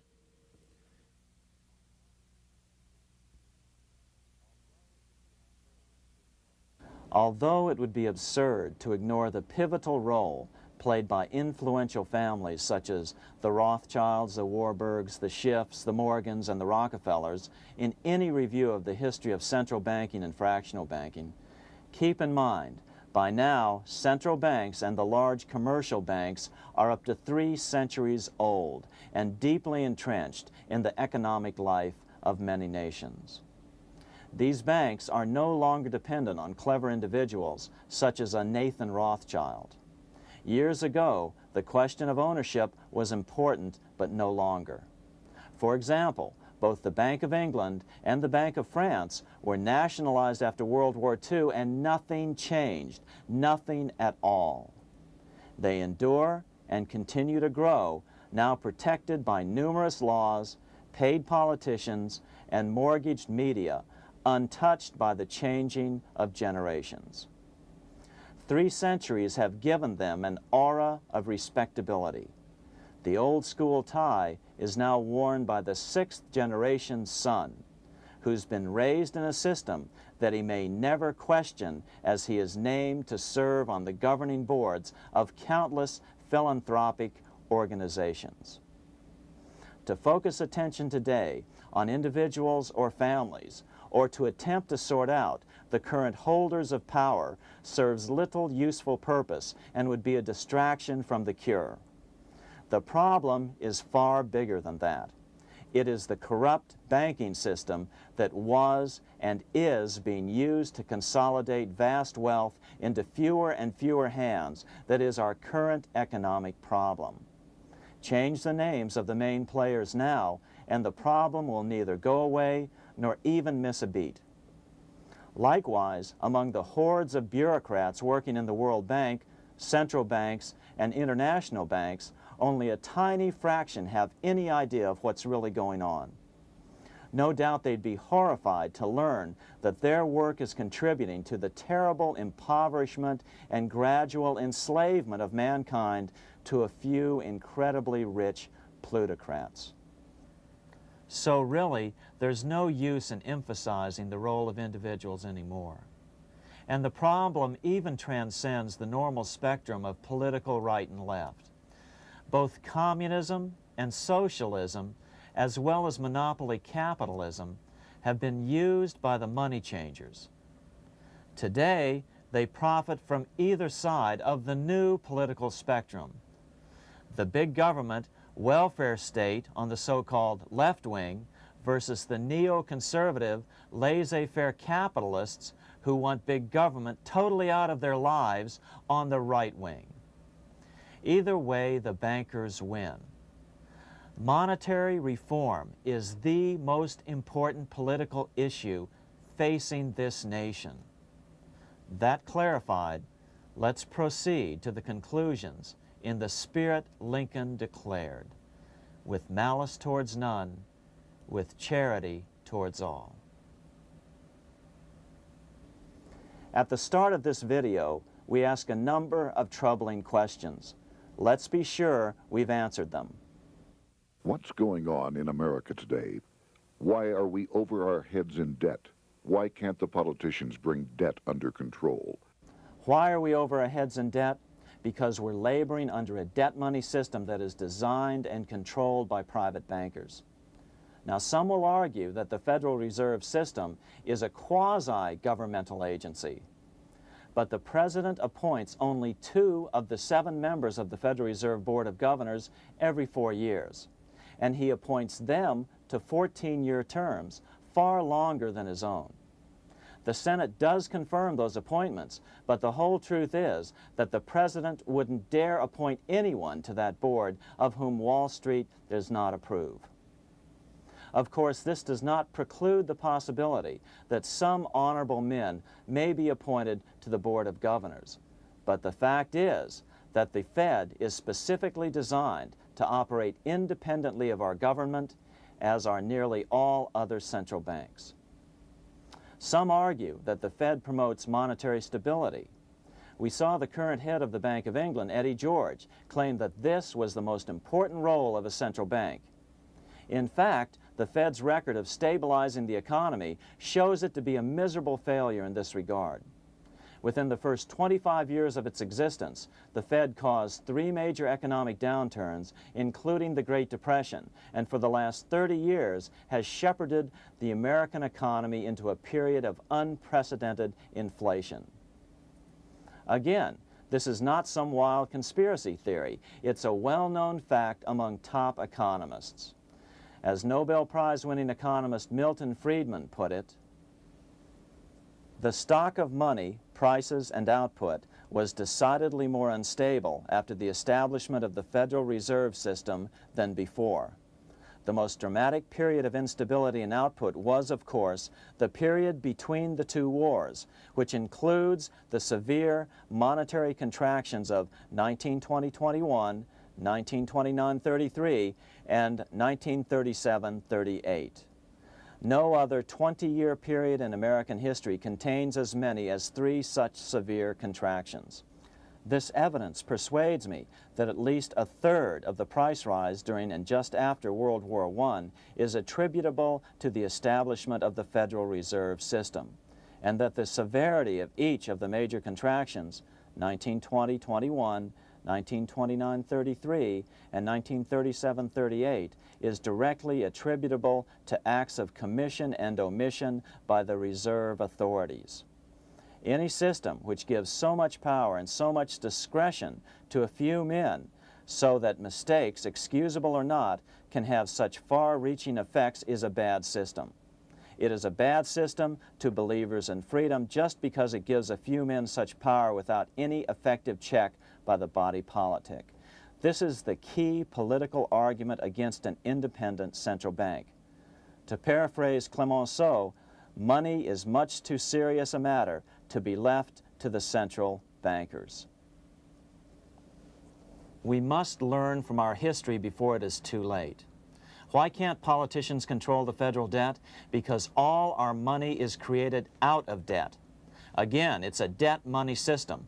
Our money is created initially by the purchase of U.S. bonds. The public buys bonds like savings bonds, the banks buy bonds, foreigners buy bonds, and when the Fed wants to create more money in the system, it buys bonds, but pays for them with a simple bookkeeping entry which it creates out of nothing. Then this new money created by the Fed is multiplied by a factor of 10 by the banks thanks to the fractional reserve principle. So although the banks don't create currency, they do create checkbook money or deposits by making new loans. They even invest some of this created money. In fact, over $1 trillion of this privately created money has been used to purchase U.S. bonds on the open market, which provides the banks with roughly $50 billion in interest, risk-free, each year, less the interest they pay to some depositors. In this way, through fractional reserve lending, banks create over 90% of the money and therefore cause over 90% of our inflation. What can we do about all this? Fortunately, there's a way to fix the problem fairly easily, speedily, and without any serious financial problems. We can get our country totally out of debt in 1 to 2 years by simply paying off these U.S. bonds with debt-free U.S. notes, just like Lincoln issued. Of course, that by itself would create tremendous inflation, since our currency is presently multiplied by the fractional reserve banking system.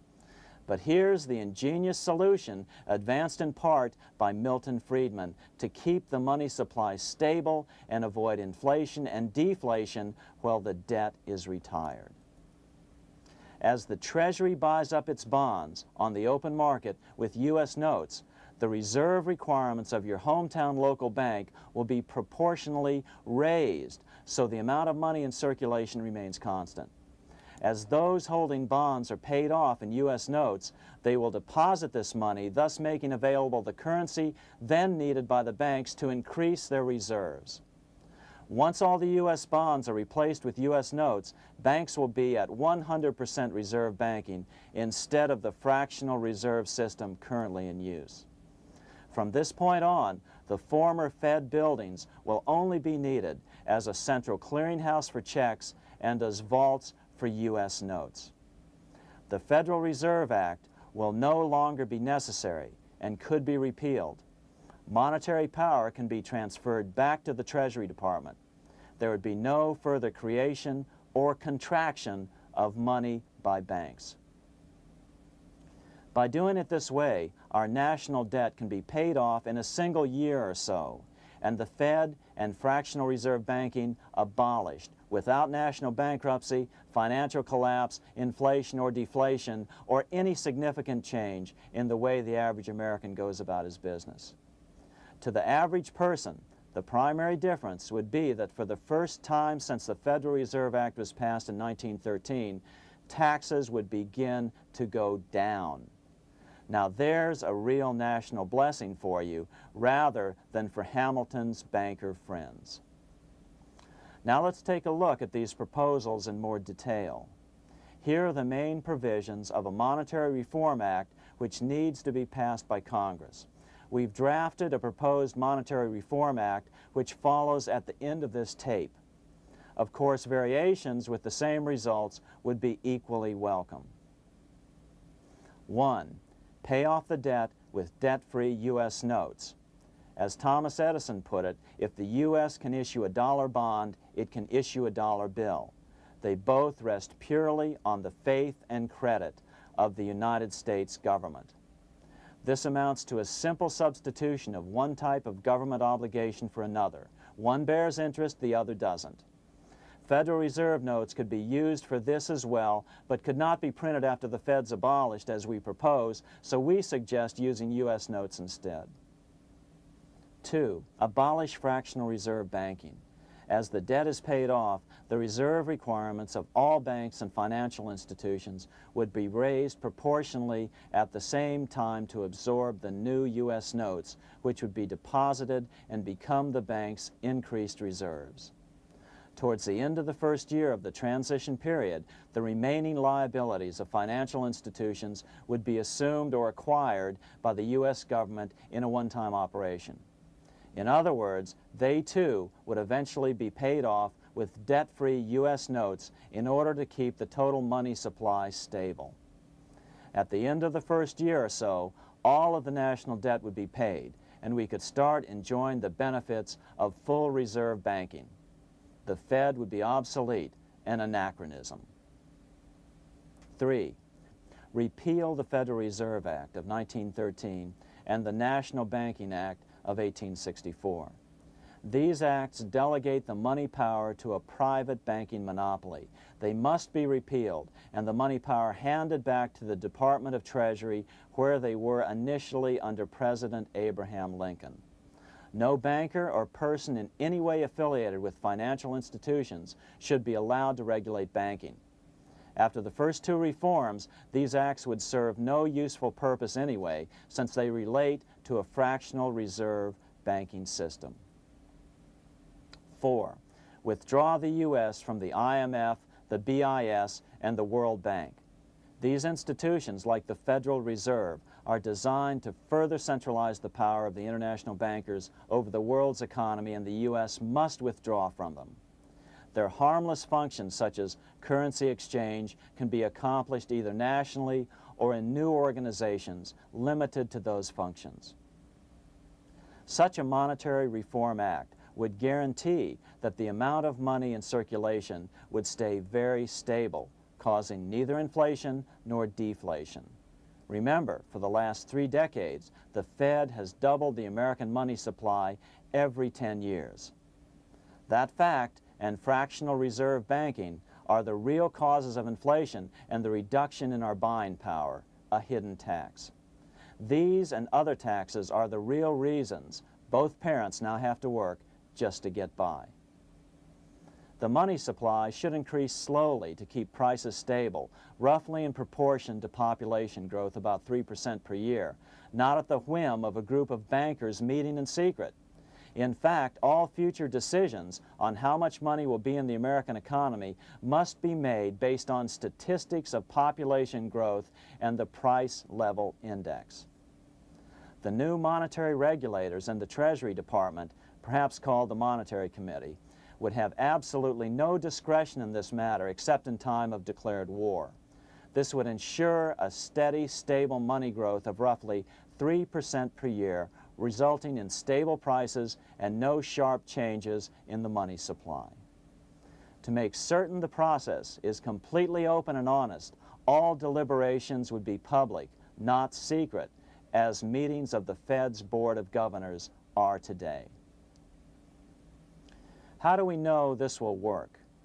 Because these steps remove the 2 major causes of economic instability, the Fed and fractional reserve banking, and the newest one as well, the BIS, Bank of International Settlements.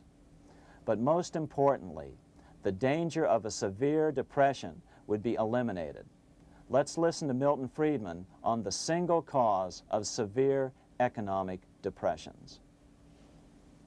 I know of no severe depression in any country or any time that was not accompanied by a sharp decline in the stock of money, and equally of no sharp decline in the stock of money that was not accompanied by a severe depression.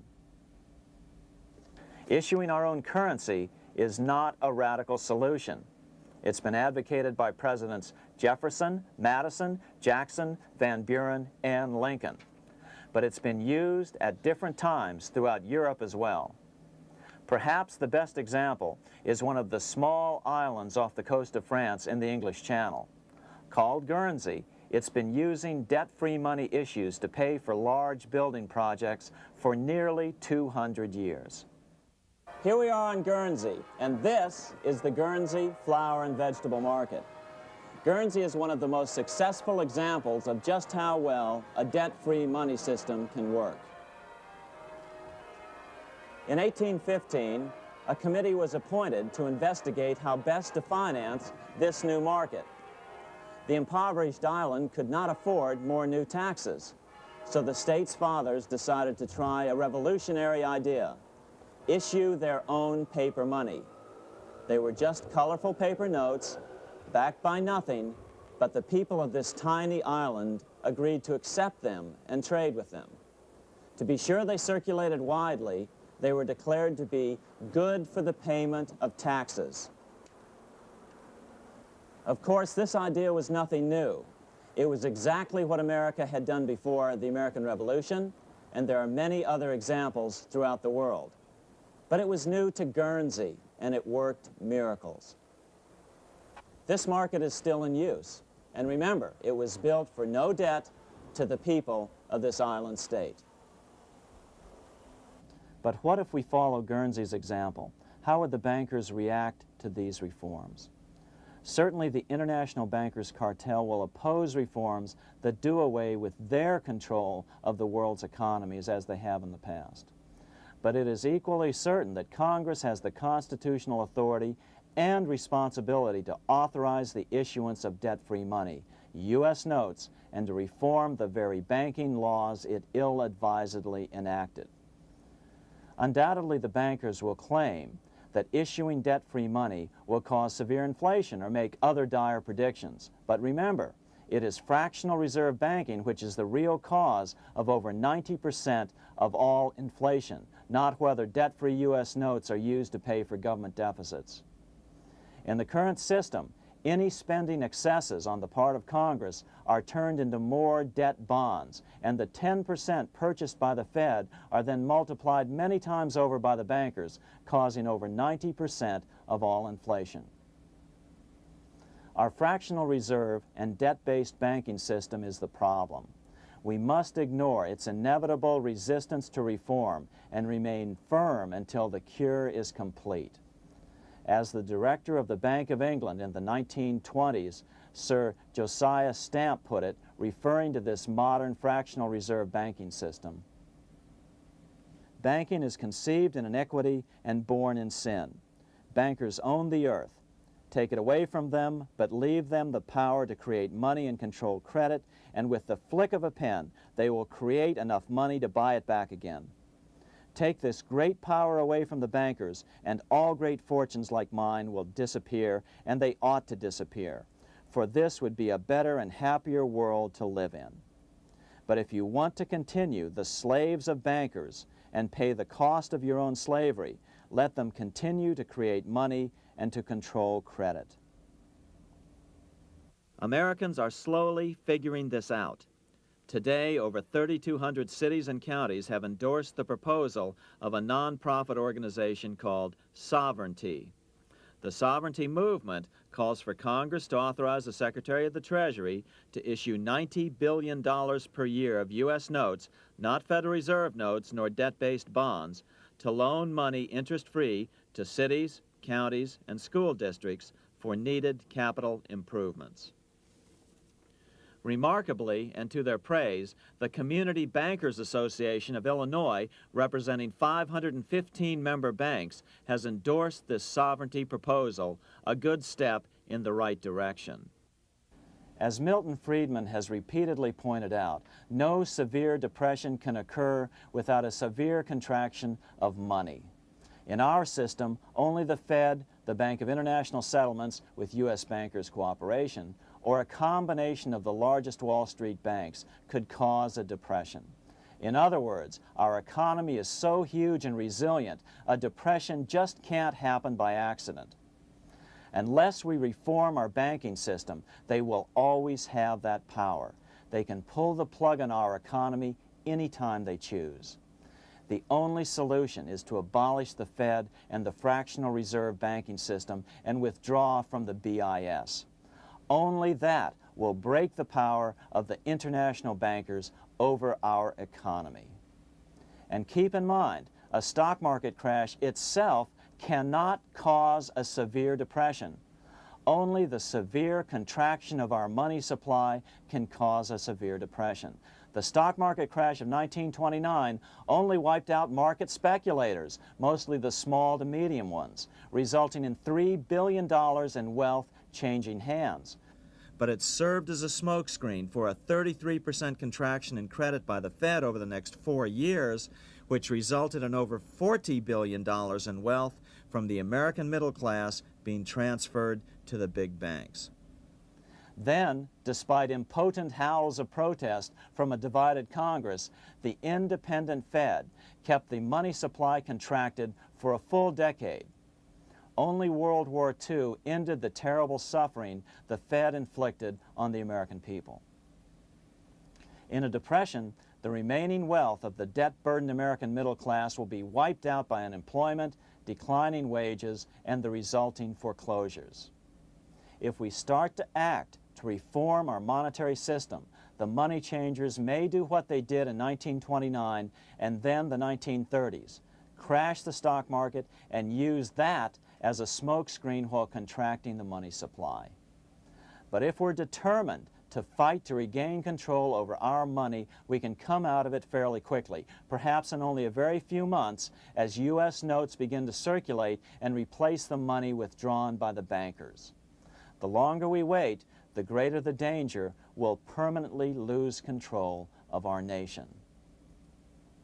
But some still wonder why the international bankers would want to cause a depression. Wouldn't that be killing the goose that is currently laying all those golden interest eggs? Remember what Larry Bates said at the first of this videotape. You see, in periods of economic upheaval, in economic crisis, wealth is not destroyed. It is merely transferred. Do we have any hints as to what the money changers have in store for us? Here's what David Rockefeller, the chairman of Chase Manhattan Bank, the largest Wall Street bank, had to say. We are on the verge of a global transformation. All we need is the right major crisis and the nation will accept the New World Order. So, crisis is needed to fulfill their plans quickly. The only question is when the crisis will occur. Fortunately, we probably have a little time.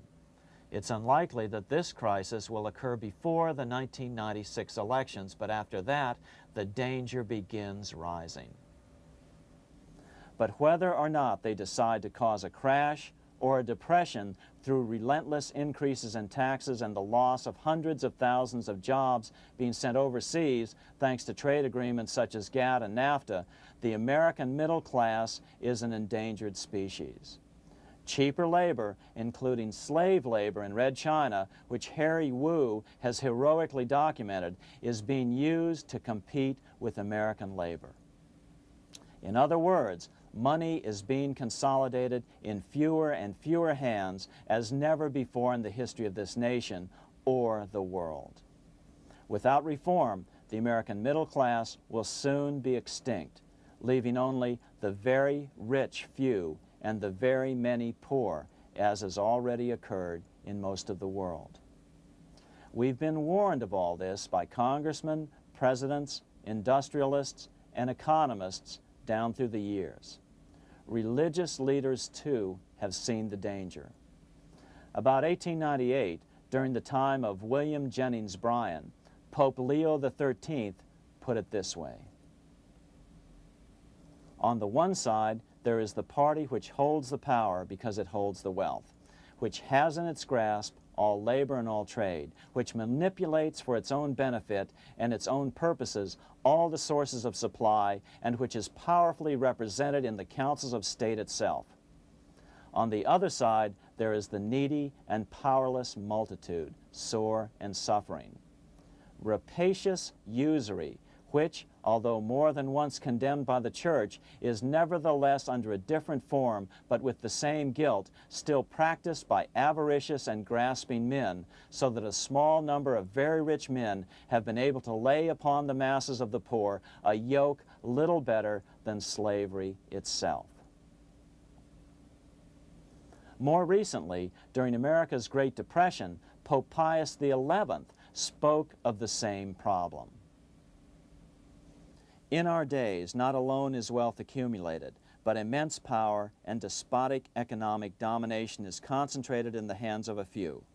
This power becomes particularly irresistible when exercised by those who, because they hold and control money, are able also to govern credit and determine its allotment.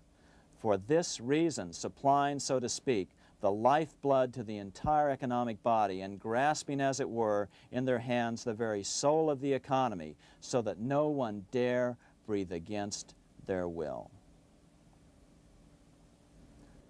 Educate your friends. Our country needs a solid group who really understand how our money is manipulated and what the solutions really are. Because if a depression comes, there will be those who call themselves conservatives who will come forward advancing solutions framed by the international bankers. Beware of calls to return to a gold standard. Why? Simple, because never before has so much gold been so concentrated outside of American hands. And never before has so much gold been in the hands of international governmental bodies such as the World Bank and International Monetary Fund. A gold-backed currency usually brings despair to a nation, and to return to it would certainly be a false solution in our case. Remember, we had a gold-backed currency in 1929 and during the first 4 years of the Great Depression. Likewise, beware of any plans advanced for a regional or world currency. This is the international bankers' Trojan horse.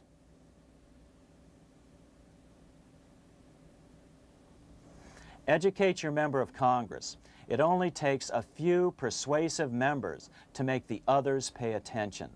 Most congressmen just don't understand the system. Some understand it, but are so influenced by bank PAC contributions that they ignore it, not realizing the gravity of their neglect. We hope we've made a valuable contribution to the national debate on monetary reform. It remains for each man to do his duty, consistent with his state in life. May God give us the light to help reform our nation and ourselves. We say ourselves because ultimately vast multitudes of men are going to be driven more and more to desperation by the accumulation of the world's wealth in fewer and fewer hands. Men will tend to become like their oppressors, selfish and greedy. Rather, let's keep in mind during this period of reform a warning not to lose sight of greater things, as Pope Pius XI put it. For what will it profit men that a more prudent distribution and use of riches make it possible for them to gain even the whole world, if thereby they suffer the loss of their own souls? What will it profit to teach them sound principles in economics, if they permit themselves to be so swept away by selfishness, by unbridled and sordid greed, that hearing the commandments of the Lord, they do all things contrary?